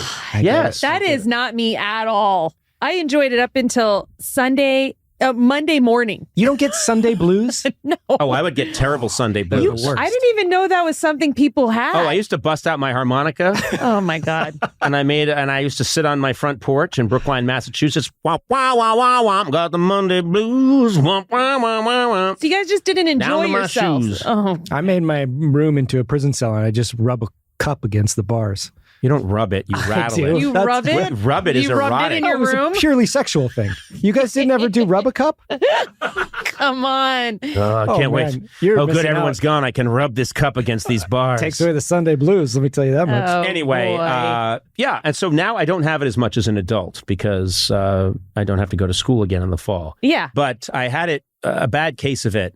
So I was just thinking about this because I remembered feeling the countdown happening after July 4th and having some anxiety about it. But that only gives you like a few weeks where you actually enjoyed your summer. It's a curse. It's not a good thing. I'm surprised both of you were like this. We're similar in a lot of ways. You we don't are. want to admit it. Yeah. Oh, No, we are. Okay. We have similarities. Well, we both. we're taking a break for this show. The listeners won't know. It'll continue to come out steadily, but we're taking a month off where we're not going to see each other. Do you think like 3 weeks or 2, even 1 week in, you're going to start to go, oh no, I have to go back No. because you enjoy us? because you love us. I do enjoy doing this. I'm not going to make a joke. I do enjoy hanging with you guys, but this will give me a chance to really get in shape. Sorry. This show is sponsored by BetterHelp. So I know you're very busy. Yeah. 'Cause you got twins. Yes. Twins who are over 2 now. They're going to be 2 in July. It's very easy to find yourself doing things for other people or trying to be really productive and get a lot done and take care of everybody. I know you're a caretaking personality. Yeah. I am. So are you. And what happens sometimes is you realize I haven't checked in on myself. I have no clue how I'm doing. Yeah. And I bring this up because I'm a big believer in talk therapy. If you can find the right fit, right person, and getting help. It's made a huge difference in my life. And Yeah. in some ways, I've been your therapist over the years. You have been. You've been, and I think that you're a 'Cause you very didn't wanna easy pay person a to real talk to. therapist. I don't want to pay someone, so I figured if I could just talk to you, I'll just do it for free. But it is important to talk to someone. If you're thinking of starting therapy, maybe give BetterHelp a try. Here's what I like about BetterHelp. It's entirely online. This didn't exist back in the day when I was maybe looking for someone to talk to. And it's such a smart way to get involved in this process. BetterHelp is designed to be convenient, flexible, and suited to your schedule. Find more balance with BetterHelp. I really think this is a terrific idea. Visit betterhelp.com/Conan today to get 10% off your first month. That's BetterHelp, HELP.com/Conan. I'm surprised because I thought you liked school, and you're like, "Yay, I get to No. learn again in a few weeks." No. Whee! No, I was very anxious about school. too. Oh, okay. Yeah, a lot of anxiety about school. All right. Especially elementary school, 4th grade, 5th grade, 6th grade, 7th grade, all through. I mean, it was anxiety provoking for me. Oh, I was a okay. crier. You cried? Yeah, Wow. they'd drop me off at Is that kindergarten. true? Yeah, I would cry. I would scream and cry. Yeah. Sometimes I see you So outside the fun. podcast studio crying and you've just been dropped off by your mother Yes. and you have a note on your shirt that says, "Hi, my name is Matt I'm I was a allergic to crier. nuts. I would still like to be viewed as a tough person, but I was a crier. You want Yeah. still want to be viewed I as don't a want this tough to hurt person. my perception that people have of me. Yeah. As a You're a tough big- guy who cries, Yeah. and when put in prison, the first thing you'll do is take your cup and rub it against the bars in an erotic ecstasy. Hey, can I tell you something? This is completely Sure. taking us in a different direction Sure, now. boss. But it's something that popped into my head recently, and now it's taking me out of every TV show or movie I watch, which is when you're watching a TV show, and I may have mentioned this before, but sometimes my family and I, now that we're all together again, my daughter was off in college, but we're all back. Sometimes if we want to all do something together, we watch, say, like a vintage Gossip Girl, you know? And one of the things that I can't get out of my head is they'll show, a scene will start with the elevator opening and a guy coming out like Chuck Bass or one of these serious characters coming out and giving some grave news. Chuck Bass. And, or like this old guy who's supposed to be a senator or a captain of industry who's the father of one of these young people. The elevator door opens up and he comes out. And all I can think about is how it's not a real elevator, that the actor has to sit in there until people on either side pull the doors open and he comes out. And so it's kind of in my head now, and I'm noticing it in all TV shows and movies. Now, if you're watching a high-class movie, yeah, sure, it's a real elevator and the door shuts.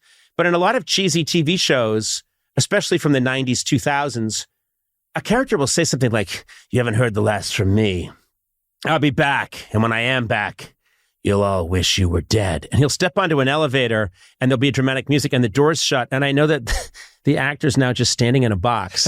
Oh. They just shut the door and he has to wait, and it takes away all the dramatic tension. Yeah. Does anyone else think about this, or is this just me? No, but now that you say that. Like, it ruined Star Trek for me. All those Oh, 60s yeah. Star Treks where I just know that Kirk is like, "We've got to get to the transporter room immediately. Let's go." And he and Spock rush in and the door's shut. And I know that there's two guys getting union pay to move the doors shut. Why do you have And to now- think this? And now they're standing in there until someone yells, "Cut." Just don't think it. It's too late. Stop thinking. I have the potential, if I spread this idea that whenever you're watching a TV show and someone gets on an elevator and says a dramatic line and the doors close, or it gets off an elevator, I'm sorry, it's going to take you out of the TV show. It's going to ruin it for you. It's an elevator. No, Maybe it's taking not. you It's a to where the box. thing was It's different not part an of the elevator. It's a spaceship. box. And there's two guys on either side that are closing a door. And then they're eating a sandwich afterwards and saying, "Hey, did you hear the Japanese bomb Pearl Harbor?" Well, how do you That's feel what's about happening. like scenes that are shot in airplanes and submarines and stuff that aren't Or real? cars. Or cars, yeah.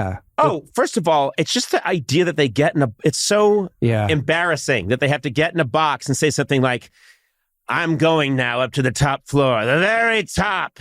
And when I get there, all your careers will be ruined." Doors slide shut. Actor stays in trapped box until two union guys, stagehands, open the box, and actor has to come back out and see all the people he just told off. You guys both suck. No, you suck. No, you suck. Watch Oh, this. great comeback. Hey, listen to this. Huh. You suck. Oh, good one. I won. Did Good you hear? one. Well, I'd like to try one. Yeah, you try. You suck. Yeah. Hey, you wait a both- minute. you You're pretty both- good. You both are ruining summer and you're ruining elevators. What are you happy about? What do you guys like? What do you Santa like? Claus. Santa, why did you say it like that? Santa Claus? What are you, Hans Gruber? I like Santa Claus. Santa Claus? I don't like this. Okay.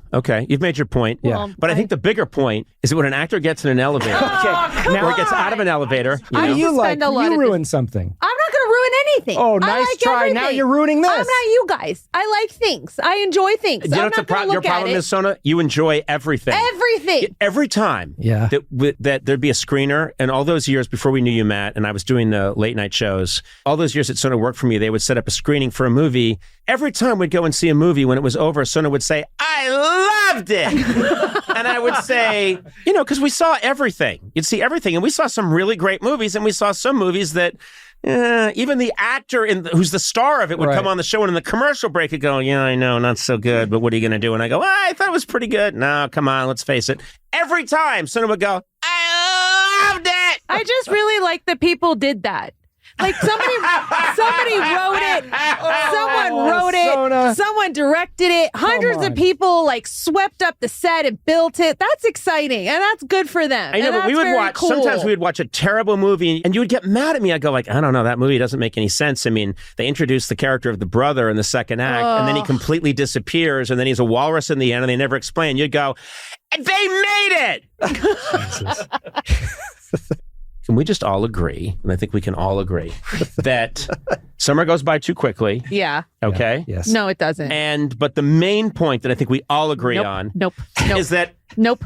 when an actor gets on an elevator or gets off an elevator, No. they're getting into a box that's going nowhere. No. And to me, that is a metaphor for the political state of America today. Oh my God! We're you a box guys, going can nowhere.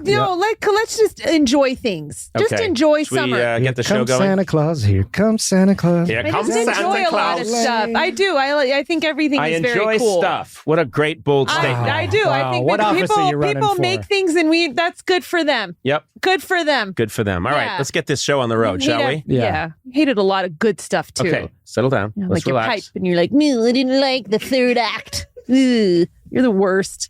They're the worst to watch movies with. All right, I didn't mean that. You're actually really fun to watch movies with. You were really cool about it. I have a Anytime joke. an actor gets on an elevator, they're getting in a box. Here we go. God. Hey there. Welcome to Conan O'Brien Needs a Friend, and I'm hanging here with Sona movsesian. Hey, Sona. Hi, Conan. And Mr. Matt Gourley. Hi, Conan. No, I don't know why I did that. Hello, Mr. President. I'm just happy to see you guys. I have something I want to bring up to you, actually. That sounds... Something this weekend that I realized. Okay. Did you hear he just said he was happy? I know. And I want to, because there's always, it never that's your- lasts. I really was. I haven't seen you guys in like, I don't know, 10 days or something, and I was happy to see you. So there you go. So anyway, let's hear your thing. What is it? What's up? No, now you just threw me off. Yeah. No. What is it? Let's No, hear I it. hate this. Okay. All right. Well, okay. So my kids go to an Armenian school. I don't know if you knew this. I'm Armenian. And then they learn about notable Armenians. And one of the most notable Armenian composers is Aram Khachaturian, who is he's well known. Everyone has heard of something. Like he's what kind of composed. stuff does he compose? Well, I will tell you. I Jeez. will tell you. Okay. I'm sorry. I'm coming in hot You because I are. just realized something this weekend that upset me. You took his most famous composition, Uh-huh. the Saber Dance, and you made it the theme for the masturbating bear. And when I figured that out, yes, you asshole, that was our guy, and you But- made him the masturbating bear thing. Well, because that's what I used to hum when I masturbated as a teenager. out of respect for the Armenian culture. I just on. loved him. I think he's one of the great Armenian composers. But you got to admit, it works really well with a bear masturbating.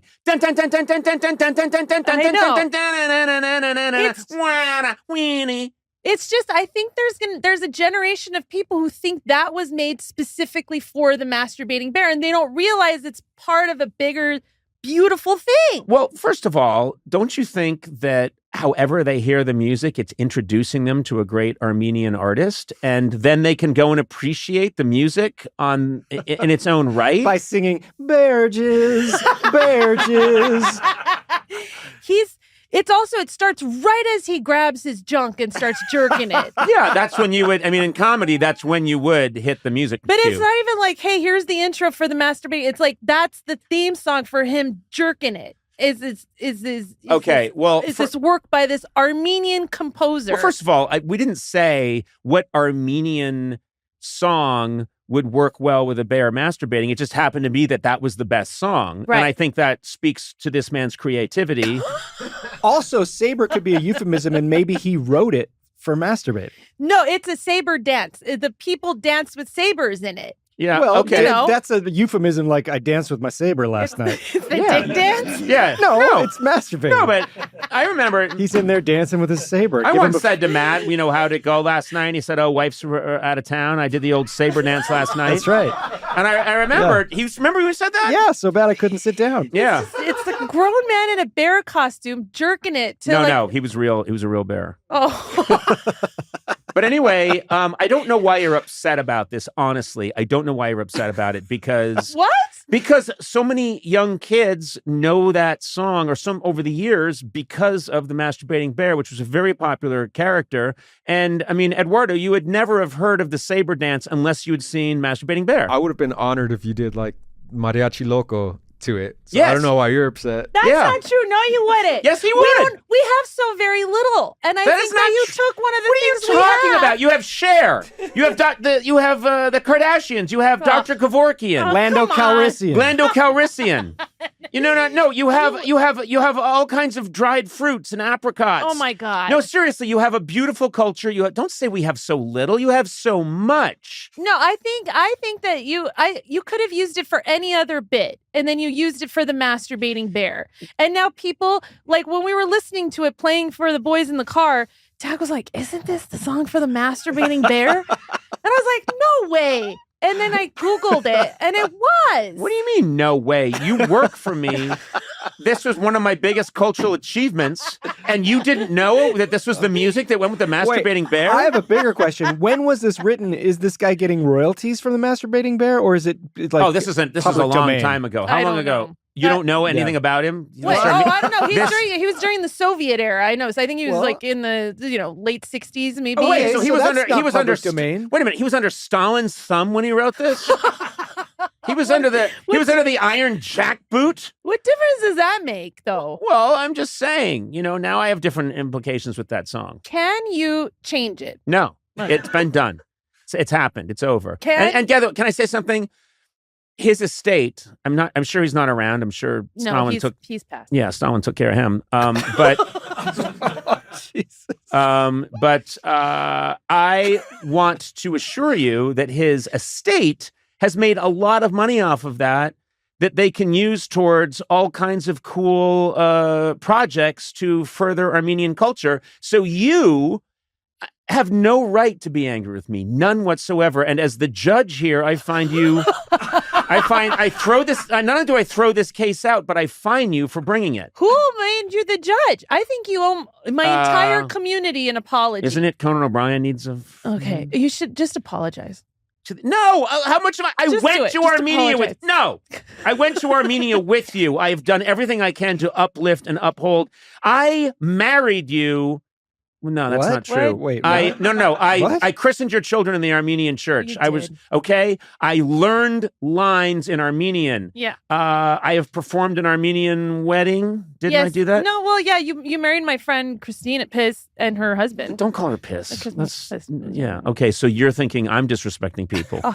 Your good Armenian friend is named Piss. Yeah, but you took one of our most famous composers, took his music and put it for the Masturbating Bear. And I just think Because that I knew that would spread joy Yes. I was going to say, just think of all the joy that song has given people. Also, I will say we've had many musicians on this podcast, not to go against you, Sona, I'm sorry, and they've always said they create a song and it goes out into the world, and then people bring their own meanings to that song. In this example, that meaning is a bear masturbating. But I'm just saying, it's people bring their own meanings to the song. The song doesn't belong to them. turning in his grave. He's turning in his grave from what you've done. Grave. Stalin didn't.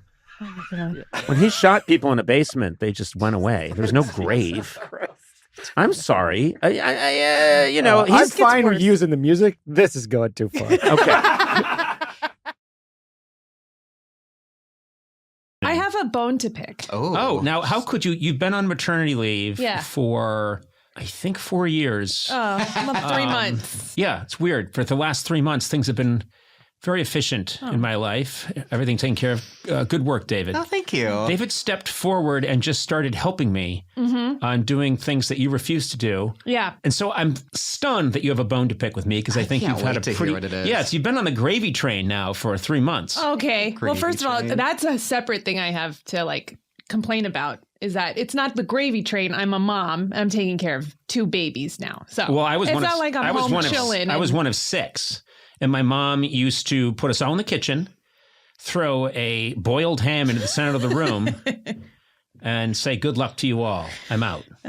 Okay. So tell me about your plight. So I can't say that I listened to all of the podcasts while I was gone. Sure, why should you? But you guys released this whole segment about my FOMO. And you're like, oh, we're going to, and you was when you were FOMO, sitting, by the way, for anyone who doesn't know, fear of missing out. Yeah. And you were, talking about going to Sugarfish and sending me pictures and stuff. And then you're like, we're going to do all the things that Sona loves to do. And all you could think of was going to see Thunder from Down Under, the male strip show in Vegas. Yes. Drinking white wine and getting high. Yeah. So is that all you think of me? That is 98% of what I think of you. Okay, that's fair. No. You watch TV. What's that? You watch TV. Yeah, you watch TV, but you do enjoy the male body. You used to obsess over any show that depicted men in all of their masculine glory. Obsessed? Gigolos. Yeah, you watched the show Gigolos. Yeah, I did. And you used to love your favorite movie that you would talk about all the time was Magic Mike. Magic Mike. And when there was a sequel, you pretty much made me take you and a bunch of your lady friends to see the Magic Mike sequel. Yeah. Which the midnight showing. Yeah. As soon as it came out, we went. As soon as it came out. Yeah. And so you love that. You loves your wine. I do loves my wine. I and know. We have a picture that was hanging in our office for years of me in the background being swarmed by fans that wanted pictures, and they were just like lining up, and I was taking pictures of people. And you're in the foreground ignoring me with the biggest pour of Chardonnay I've ever seen, just a massive glass, and you're sipping it and not helping me in any way. And it was a candid photo. It wasn't a gag photo. It was a candid photo. It was. You know what? Now that you bring all that up, you also couldn't live without your gummies. It's fair. Okay, relax. I can live without gummies. No, since you became pregnant, you stopped. Yeah. And you're right. It is a really tough time for me. Aw. Is it? Do you really miss? Do you miss it? Do you miss it so much. And I think, maybe I'll just have like half of one. But then I'm like, what if I sleep through one of the babies crying and like needing me for something? And so I don't do it. But I think about it a lot. So you know what? Maybe you were right. You know, my wife, of course, we have 2 kids, and in the early years, her thing was our bedroom door, always had to be open in case somebody cried. And then, of course, they got older and they stopped crying, and they'd sleep through the night. And then they got even older, but door always open in case anybody needs anything, anything's going on. Yeah. Now my children are, 18 and about to be 16. My son's like 6'3". Still, door cracked open. What if he needs us? If he needs us, he'll smash through his bedroom wall, and then he'll come smashing through our bedroom wall because he's 6'4" and like 185 pounds. What do you mean if he needs us? If he needs us, he'll pick up his bed, throw it out the window. Oh my God. It's just insane. Well, it's in case you need him now. I know, but she's never going to, when they have their own kids and they're visiting us, she's still going to, and we're like 110 years old. Yeah. She's going to be like, we've got to keep the bedroom door open in case they need us. Who needs us? Those people in their 50s. What would we do? How would I help them? Would I rip off one of my legs and hand it to them so they could use it as a crutch? Because I can pull it off right now. I'm that withered and old. It's absurd. Madness. I was like, you couldn't think of anything else. And I'm like, is that all you're you a would think of caricature. me? Yeah. I defend most humans and I say, well, they're complex. They're 3-dimensional. I can make a couple of jokes, but I really can't reduce them to anything cartoonish, because that's not fair to them. But Sona, it's so great because you really are a 2-dimensional drawing that likes your wine, your gummies, you love your Armenian snacks. Yeah. And you love to watch male strippers do their thing. Nothing wrong with that. I'm a simple person. Yes. And I love that this started. Yeah. I love that this started with you having a beef with us and then immediately admitting that you were in the wrong and that we were right. It was accurate. The important thing is you came to Sugarfish, though. Yes, week. I did. We did have, now Sugarfish, I always explain things because I don't know if people know. Yeah. Sugarfish is an amazing sushi chain, and there's one right near the podcast studio, and Sugarfish sushi is one of Sona's favorite things. And so I've been taking David there. It's been great. Because you've been home with I your never kids. had it until... Oh, no, you've never... I mean, first of all, David... Oh, here we go. No, I'm being honest here. David, a man of humble means. And I'm saying that in I think, a kind and gentle way. Okay. I don't think you are. No. David's idea of good eats is, 3 sticks of beef jerky. And he gets to drink the whole Sprite. And so... so we went, I took you to Sugarfish and you just you couldn't believe it. You're like, oh, this tastes so good. And look, they've actually got silverware on the table. Okay. You got all excited and there was a toilet there in the restaurant you could use. Dang it. And, but anyway, it was a big deal for you. Admit that. I will say, yeah, the rice was warm. The rice was warm, yeah. Hey there. Welcome to the final installment, 2023 Summer S'mores. This is kind of the post-game, the wrap-up. It's been a couple of days. We've all had time to think about our actions, to check on the police records, to view the hidden cameras. And I think of this as one of those episodes they have after a reality show is done when they get everyone together. The reunions? The reunions. Oh. And they're all on stage and... We don't look as nice. I know, but the point is we talk about how Sona lost her shit and screamed at me. And then, Gourley and I made out, but we didn't tell Bridget. I just made up that name. You'd be terrible on a reality show. You know what would be happening? On any reality show, I would just be... I'd want to work out and I'd want to get my sleep and I would rehydrate a lot. And the producers would keep nudging me and saying, don't you want to go over there and flirt with the girl and then have a fight with that guy? And I'd be like, nah, it just seems kind of awkward.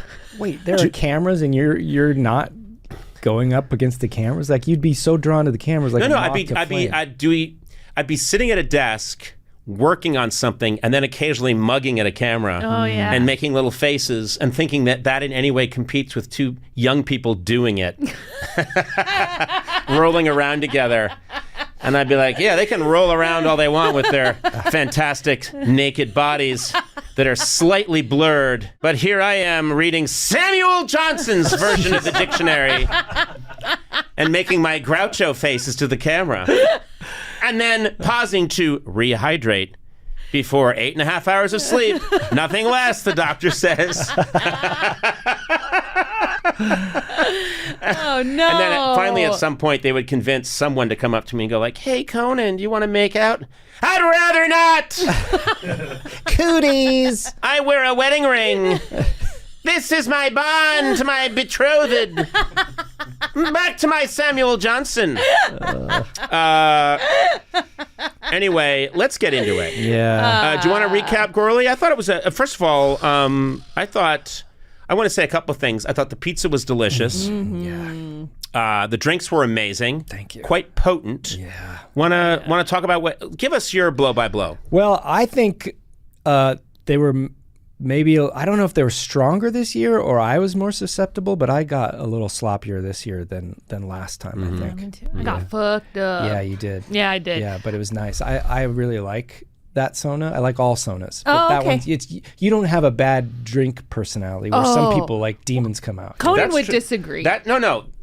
You're very nice and friendly when you imbibe. A sweetness. There's a sweet person but don't there.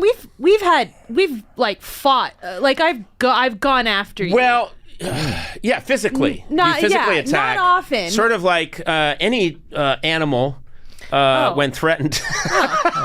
Conan O'Brien Needs a Friend is brought to you by T-Mobile. From listening to your favorite podcast while driving cross country to listening at home, T-Mobile helps you stay connected. I wonder what people's favorite podcast is. Oh, I've got some ideas. Actually, it's one idea. Yeah. You'll figure it out. T-Mobile is America's largest and fastest 5G network. You can have seamless video calling. Oh, that's good. Streaming your favorite podcast. I'm not going to say which one it is. Yeah. Downloading apps, games. Boy, you know what a gamer I am. You're such a gamer. Play Starbursters. Yeah. Or Realm of Xanos. You can watch your favorite TV episodes, classic Conan, new Conan, old Conan, mid-season Conan, as long as it's Conan. Oh, no. Find out more at tmobile.com/network. Fastest based on media and overall combined 5G speeds, according to analysis by Ookla of speed test intelligence data for Q1 2023. See 5G device coverage and access details at tmobile.com. I think you're actually very, very nice. I think most of the times that you and I have had a real argument or I've seen you lose your temper, alcohol wasn't involved at all. You might be right. It's just, you see red when you see red, and then you don't contain yourself. And mostly I've seen you go after other people, not me, which is fun. I like it when it's not me. Oh, no, you don't. You get embarrassed because you're there with me. No, I just distance myself very quickly, and I say, what can you do? She has rabies, you know. She was bit by a very sick rabbit last week. I drove here, but did not drive back. That's that's where I was. I took a lift home. Yeah, well, I thought because we're all going to be sampling ahead of time, I drove. I made the plan to get a lift here and then get a lift home. So I just knew that because I'd be having some alcohol, like, let's not even mess with that here in LA. I'm responsible. Well, I'm sorry, but yes. I didn't leave my car here. Wait, so you're saying that you're saying, Sona, that you thought there's a chance that you might not drink? Yeah, I really... That's bullshit! I legitimately thought I would be okay, especially since we were eating pizza. That's like Sid Vicious saying, I think I'll be all right. Come on. I'll be fine. You know what's hilarious? I rode in with Sona knowing exactly that I could get a ride home from my wife who was coming in. Thinking, I'm not driving home. There's no way. And Sona was my ride in. Yeah. So did you leave your car here? I did. Yeah. And I was prepared for a ticket. But that's how I did it when I was younger. I would drive somewhere, leave my car there, and come. I've had my car towed 3 times. Right. Like, that's just part of the world. I love that you could have that kind of reckless abandon. Yeah. You probably, if you had to, you would leave your car somewhere. Yeah, now, but when I was younger, I would have been worried about it being towed. But if it's towed, you just find out where it's towed, and then you get it back. Well, you make it sound so reasonable. Yeah, and you make it sound enjoyable. That's the worst. I've had to do that. Not enjoyable. Just leave your car places, and then they tow it, and you find out where it was towed, and then you get it back. Did your car get towed or ticketed? Today? I mean, when this? No, it didn't. It was fine. When I came back, it was fine. Wow. Right. Yeah, I know. I lucked out, but there have been times when it's gotten towed where crazy Sona came out, and I would, yell at people, but it didn't work. Hello, it's Conan O'Brien. We are here with Conan O'Brien Needs a Friend. It's a juggernaut. The podcast. Yeah, it's a juggernaut. Yeah. Do you know what juggernaut is? Yes, I know what a juggernaut is. Unstoppable. Unstoppable. Is it big? I don't know. We talking to microphones? I don't know who's listening. It's massive. I got stopped at the library the other day. And the girl... Wait a minute. You were in a library? Okay. Were you looking for directions? Where's the dispensary? Yeah. Hello? I'm looking for the dispensary. I'm sorry. I shouldn't pretend that you don't read. You read a lot, don't you? Shut up. No, you do, right? I'm Matt Gourley, by the way. You fooled everyone.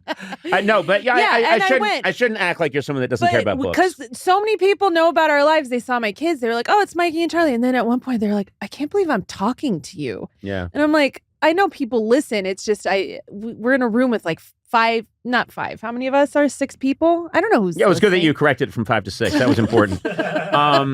I'm constantly running into people, as I've said, that are listening to the podcast as they encounter me. It's a juggernaut. Yeah. Just this morning on the way into work, I was waiting at the light and a guy was like, oh, hey, I'm listening to the podcast right now, and kind of pointed at his phone. And I was like, oh, cool, man. How's it going? And he literally just turned and then walked away and then just stood at faced away from me and stood waiting to cross the street. Oh, you wanted to talk to him more? I was like, oh, hey, that's good. And he was like, and literally walked away from me. And he wanted to.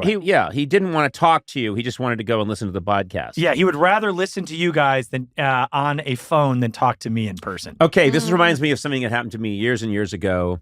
I gone on a flight, and it was some flight, I don't know which airline it was, but one of those airlines that was showing That's important to know. the late night show. You got on my case That's about fair. 5 to 6. Yeah. But please figure out which airline you were on. Okay, I guess I deserve. You know what? I deserve that. I deserve that. Okay, I deserve that, and I won't. I won't retaliate. I won't go after anything about you, and I apologize. Looking at my denim jacket. I know. I just it's corduroy. horrific. Yeah, It's corduroy. No, it's awful. Anyway, if you could fix that refrigerator for me when you get a chance. I mean, just dress up a little bit for work. Come on. But anyway, I got on a plane. We start What was flying. the airline? Spirit Airlines, I believe. No, and the little monitors where people are watching television, and the person who was sitting across the aisle and ahead of me had their monitor on, and the plane takes off, and they get service, and they start watching my late night show. Of course, it's silent because I have headphones on. And I can see it through my mannerisms that I'm coming out, I'm greeting the crowd, and then I can see through my mannerisms that I'm doing the setup to the first joke. And then I do the first joke, and the guy laughs, and he turns to me, and he gives me a thumbs up. And I'm like, oh, this is cool. That's and then amazing. I start to think, I just taped this. I just taped this a couple of hours ago. What's the second joke? I'm trying to think. I know the first one was good. I can't remember what the second joke was. And I see myself gesturing, and then I deliver it, and the guy doesn't laugh and turns to me and does the and just as he did it, I remembered, oh, right, the one about the pineapple. Oh, yeah, that wasn't good. And I'm like, shit. Am I going to be getting a blow-by-blow critique of the show as I watch myself in silence to this guy who's wearing his headset? It was hilarious. Oh, my God. Never forgot that. Second joke. That's amazing. And I was like, right, the pineapple joke. I don't remember what the joke was. But anyway, these things happen. It's very strange. But yes, Sona, you encountered some people in a library. Were you taking the kids there? Yeah. Okay. So did you get a book while you were there? I sometimes read. Okay. I'm not an avid reader. You used to make fun of me for reading all the time. The books you read are enormous. And they're so how many books about Lyndon Johnson do you have to read? You have to read all the ones by Caro. Well, and then there are other okay. books by Lyndon Johnson. But it's not just Lyndon Johnson. It's American history. I know. But then, of course, you got to know your French history. You've got to know, about World War I and World War II. Then you got to learn more about World War I and World War II. And then you got to learn more about World War II and World War I. It doesn't stop. And Stalin's always up to no good. So you got to read about him. What's going to happen this week? Yeah. So there's just so many. I mean, I read some books, but you just constantly read. Just give it a rest. Yeah, give reading a rest. Yeah, hey, you know how to read. We get it. It'd be great if you did a PSA. Hey, kids, give reading a rest. And Sona says, give reading a rest. Turn on the TV. Yeah. The more you know. Ding, Yeah, ding, exactly. ding. Let's get that done. Hey there, welcome to Conan O'Brien Needs a Friend. Sitting here with my peeps, Sona movsesian, Matt Gourley. Sona, you seem pretty chipper. What's going on? You have a microphone right in front of you. Come on, man. You are a fucking foghorn. Wasn't that loud? No. Matt, I please can tell hear me. Matt. No. You have to choose. You want to live with mommy or with daddy? I want to live at the orphanage. Sona, I'm just next to you. Eduardo, why don't you? It was a little loud. Come on. Just try to just use your voice, and we're all here, and and guess what? It's we when love you talk quietly to talk about how loud I am. It just really gets me. That's what really pisses me off. I'm really sorry. And you don't do that. Don't do that. So tell Can us. we move on? Yes, let's move on. I know I don't know. Okay. You seemed like you were in a good mood. I was. And then you were in such a good mood. You were in a good mood. Screaming into a mic inches from your face. What happened that made you happy? Okay, so I went to Las Vegas for the day to be on a panel at a conference. Wait, why were you on a panel? I don't know. Who would put you on a panel? Seriously, why are you on a panel? Not only that. Who else was on the panel? Snuffleupagus? Oh, Jesus. Oh my God, I'm choking. I would love to see the panel. It starts with Sona, and then it's like snuffleupagus. Oh my God. A beach pail with a face painted on it. Well, I was on a bowl of nectarines. And we've got our panel. I'm sorry, Sona, I didn't mean to put you down. Oh my God. At the NAB show in Vegas. What's a NAB show? Yeah, NAB what's a is the NAB? National Association of Broadcasters. And then I was part of the BEA conference that they had there, which is their it's an educational thing. It's named after B. Arthur? Oh God, What? I hate it here so much. But let's get through this because I want to get through the explaining of this. And I was on a panel. You're right. I was on a panel with the chief content officer of one media company and then the chief financial officer of another media company. And it was the three of us. This is the greatest scam in the world. Wow. And you were there as in what capacity? As someone who's on a very popular podcast. Which one's a that? clown.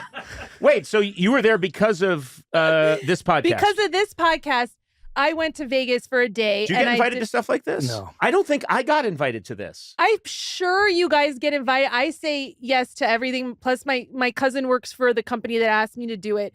And I was happy to do it. Oh, yeah. Explanation received. But I just want you guys to baby. know I am representing this podcast Okay, in an official form. But okay, so a relative works for the company. Yeah, Got so it. we Okay. went to Vegas for that. We flew out, and then I had Who's we? Me and Tack. Okay. So we flew out, and then we had time for lunch beforehand. So we went to the Encore, and then we went to this place called Wazuzu, and the waiter, I remember his name is Taylor. I remember this so vividly. Okay. Is a huge fan of this podcast, and then my meal was comped. No. Wow. Yes. Wait a minute, because, and I say this with all kindness, but you and Tack, you like, Oh no. you like Oh. drinks, I mean, it's not going to be cheap, is all I'm going to say. That is not true. What do you mean? Because Tack doesn't go crazy. Oh, I Tack- do. But yeah, but it's Vegas, so it's like not a cheap meal. It's an expensive And you meal. said Taylor being man. He's a man, yeah. Taylor Okay. being man. Taylor being man. That's the line. That's the line. That's a line that was cut out of Planet of the Apes. Oh my Taylor God. being man. Yeah. You are not welcome in the Forbidden Zone. So Taylor said hi. What did Taylor said that he liked about the podcast? So it's First of all, it's cool he recognized you. okay. So that's the other thing. It was a you look familiar thing, and then he asked me why I was there. I was like, I'm on a panel. I'm on this podcast. He's like, okay, and then I think he went back and then like Googled me because Yeah. I don't think he was sure who I was. Right. And then he's He like, saw your I'm pho- a big fan He of yours. saw your photo by the cash register and said, "Do not cash your check." Oh, that's how I know you. From the podcast, and you're under arrest. Wait, so, okay, he recognized you from the podcast. He's a Yes. fan. That's yeah, nice. Yeah. And he Hey, watches Taylor. our videos all the time on Shout out to Taylor, who works at, what's it at called? Wazuzu and at the Encore. What kind of food is Wazuzu? It's Asian fusion. It's delicious. If they want to send us stuff, I'm cool with that. No, I don't think I don't think you should be asking for free food. Oh. He comped you a meal, and I think that's enough. I think now extorting Wazuzu. And by the way, I'm not sure Asian fusion ships well. Were they going to put a couple of dumplings in a FedEx tube and send it through the desert to get here to Larchmont? That's fantastic. Hey, over the weekend, this tube showed up. Or maybe it was last weekend. Thanks, EB. Let's crack it open. An armadillo comes out with soy sauce all over his mouth. I mean, that's insanity.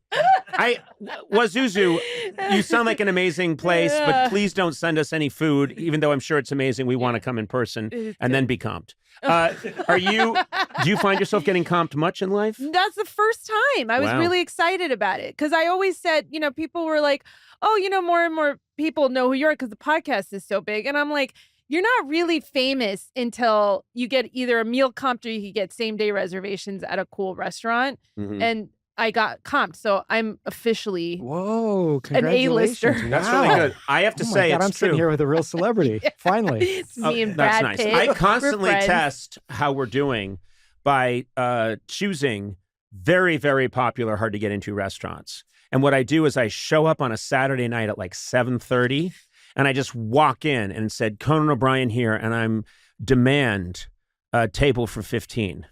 And I've always been told, get the fuck out of here. But one day, even when you have a reservation, even you when show up and they say, get the fuck out of here. even when I have a reservation that I've had for months, and I show up and I go, by the way, it's that Conan O'Brien, they say, get the fuck out of here. And my family and friends all wave to me from the table as I'm escorted out. Oh, they're all seated. And they still bill you. They still bill me. But no, yeah, that's the way to test. Yeah. And I'll know the day I can walk in and go, yeah, table for 15, Conan O'Brien. From Conan O'Brien needs a friend, deal with it.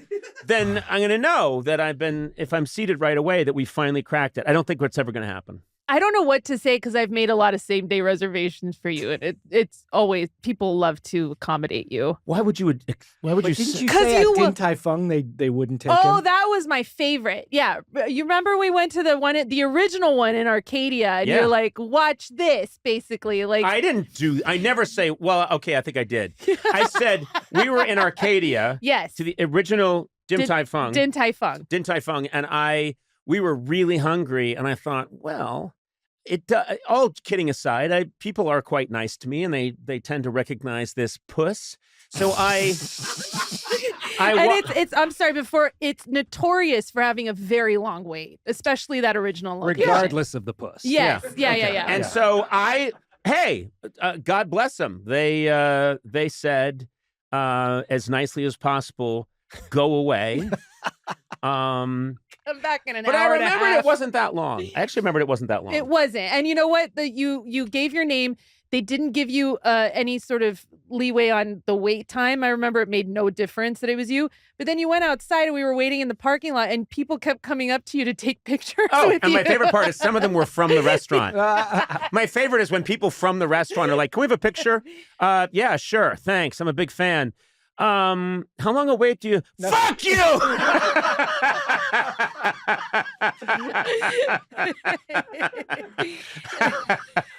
Oh, man. Okay, good times. Hey, listen, I don't think celebrities should be treated especially. I think we should be treated worse than other people. I agree. Well, I'm not a celebrity, so I'm fine. If I ever come to your restaurant, you are free to comp me. I can't wait till I have a restaurant that specializes in Irish food from 1902. You want a tato with your tato? Okay, let me ask you this. Yeah. I know that you are completely fixated on Harrison Ford. Would you rather have him on the podcast or someone who played James Bond? Because I know that, like, Indiana Jones versus James Bond. What if I said Daniel Craig's outside, but Harrison Ford's also outside, but only one can come in? I knew you were going to ask this. Yes. Double team. Cowboys and Aliens. They were in a movie together. They're promoting it decades later. Yeah. Yes. Yeah. I think I would take... Love James Bond, but you've got Indiana Jones and Han Solo there. Yeah, you would let them London Bridge you. I mean, oh my God. Are you kidding? She's not wrong. Can you explain what that is for the listeners? What am I doing? You know, my dad occasionally listens to this podcast. Sona, would you explain what that meant? I just think people should Google it. No, I think you should explain. It's it's also called an Eiffel Tower. For people. God, you're learned. How many cities have you had weird sex in? Yeah. So wait, so what is it? It's one from the back, one from the front, and they're high-fiving each other. I see. You are bridging, and they are the apparatus or the Eiffel Tower, and they're so Harrison high-fiving. Ford and Daniel Craig are doing Matt Gourley and from both ends, and they're high-fiving each other, and that's called an Eiffel Tower and a London Bridge. Because they're high-fiving. Yeah, okay, yeah. I know. I understand. Okay. I understand. Right. This is the way it has to happen. This is the only way it can happen. Then I'm in. And by in, I mean they're in. They're in. They're in. Uh-huh. All right. I'm glad we established that. I didn't know where we were going with today's conversation, but I'm very satisfied with where we ended up. Which one's doing the bridge and which one's doing the tunnel? You know what I mean? Like, who am I facing? Harrison Ford. Yeah. Then Daniel Craig's back there. Yeah. And then they're high-fiving. Yeah. I just want to make sure that visual... I have to say, all those years you were my assistant, you had an encyclopedic knowledge of all these insane, crass sexual positions. Yeah. And you knew all the insane names for them. And they were things like, it's Superman with an eye patch. Yeah. You know, it's the California potato chip. The what's that? Stop making me explain these things. There's kids probably who are listening. You need to learn kid a little listens to something. this. What's a California potato chip? It's when you and then in the morning you peel it off and you make them eat it. Oh, I know that as a dry back. Okay, this. There needs to be a censor here. Yeah, there is. His name is Adam Sachs. Adam, he's in the why corner. are you allowing this He's to in the happen? corner and he's saying this isn't going. This He's is terrible. taking notes. He's No, You writing have this to cut down. all of this off. I think I need to go home now. Okay, can I just ask one more question? Why has it got to be California? That's a good question. I don't know the answer to that. Why is a Cleveland steamer from Cleveland? Okay, you're the filthiest person I ever met, Sona. You know all of this stuff. Why is a rusty trombone some guy named Rusty? Yeah, exactly. you always come in and say, "Oh man, I got for the donkey punch," and I'd be Yeah. like, "What are you talking Well, about?" you have your knowledge of the Civil War. You know James Bond, and I know, I know that stuff. I know about the rusty trombone and that stuff. You have the power to stop this at any time you want to read that intro. You're making it go. Yeah. Okay. Make it Well, stop. I can't believe we had this filthy talk just before introducing one of rock's most vicious heavy metal drummers. God. He's probably aghast backstage. I like to say backstage. Oh my goodness. They're talking about the California potato chip. I'm horrified. I love sipping bourbon and sitting around the comforting glow of my solo stove. I'm telling you, isn't this the greatest? I've also had 2 of these because I had to test it. You didn't have to You test just it. slurred your words. No, girl. I did not. It's like the way I say Sana Live. Say it live. I'm really glad. I was going to take a low dosage edible before I came here, and I'm really glad I did it. Remember, we went to dinner once with a reporter, and I fell asleep at the dinner Wait, table. what? Okay, freeze. What reporter? Why? Why did you fall asleep? It was a big that deal in the article. story? I think it was Is it Variety. the Was it Montebello Variety Press? or- Variety or Hollywood Report? No, it was Variety. If it's not the Montebello paper, I'm not interested. No, it was like a cover story in Montebello.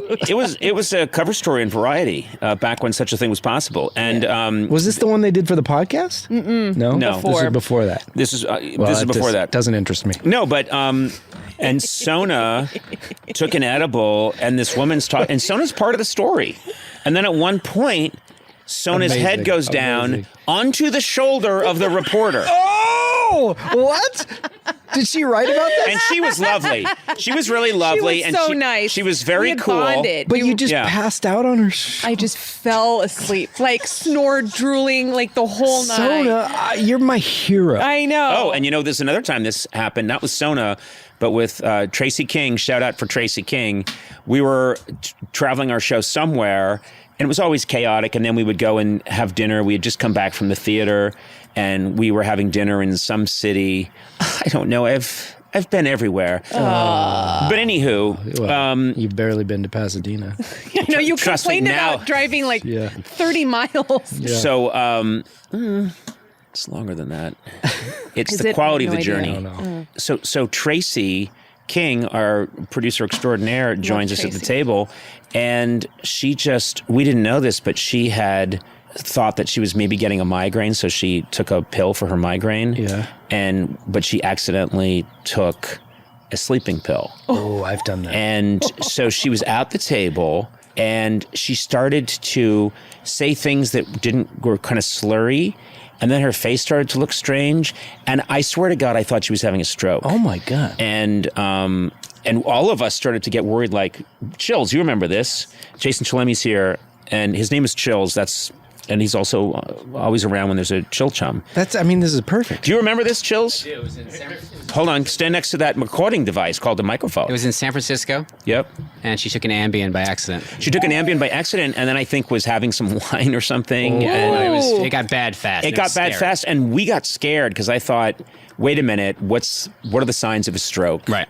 But then we quickly, I think, figured it out. But she finally went through her pills in her bag, and it was like a huge relief afterwards. Right. Yeah. And she had a pill that gives you a stroke in her purse, which fortunately she didn't take. bad I don't know why she had that pill. She said, I have a prescription for pills that give you a stroke, and I just like to keep them in my purse. Ask your doctor about stroke, Sam. Stroke Sam will give you a stroke. Warning, may cause strokes. Warning, 100% chances will give you a stroke. Warning, may not cause a stroke in certain patients. Yeah, exactly. Hey, Conan here. I just gave a short exhale before I started, and it made Matt laugh. Welcome to Conan O'Brien Needs a Friend. This is, well, as they would say, probably in the 1890s, a corker. We've got a corker today. Yeah. I'm joined by my pal, Sona. Hi. There's an insect What's that? flying on this tree. Okay, let me explain where we are. Settle down. We're not in the woods in Brazil. We are in a very nice hotel suite, which we booked because our very special guest is Carol Burnett. She's here. She's doing a junket. We don't move for anybody. They come to us. Right. But when it's Carol Burnett, we packed up our shit and we got here as fast as we could. And we got a room full of insects. And then we're in this room. And Sona, you have not been able to focus yet. It's so close. I don't fear an insect. It's just so close to your face. Yeah, what's probably attracted to the hairspray. Okay. A lot of it. Do you see it? Yeah. Yeah. There's bugs. There are these two, and I don't want to now say the name of the hotel. It's a very fancy hotel.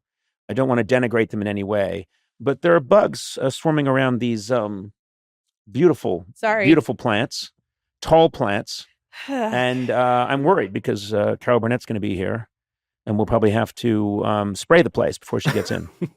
You know? Yeah. We're pretending we didn't do the interview already? I don't know. Oh, okay. Well, I just go with what you set up. I like to lay out realities, Okay. and Matt knows to go along. Okay, we did we did it already. Maybe she brought those bugs in. I saw her release a vial of bugs at one point. Do you think? Yeah. Sorry. It was incredible. I'm sorry. Yeah. I tried to say, we have Carol. I tried to build like an old show business, some suspense, like Carol Burnett's coming. This is going to be exciting. And then immediately, Sona, you went, what do you mean? We already talked to her. And there's bugs here.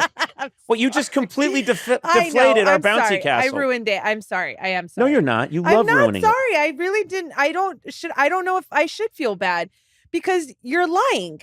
And I needed It's just to lying point, with a soft. Don't do it here. Hey, I was Don't thinking do about it this, here. Sona. You're hard G.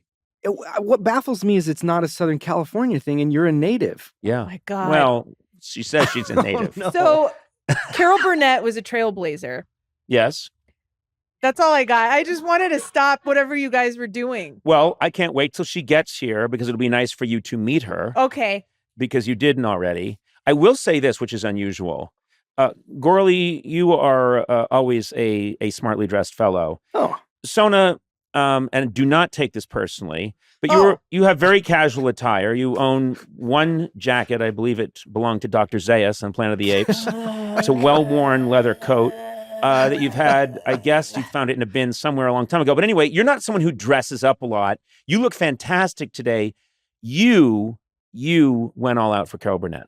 I really respect her, and I want to look good for her. Usually, most of the time when we're recording, there's no reason I should look good because I don't care about what other people like you think about me. Well, wait a minute.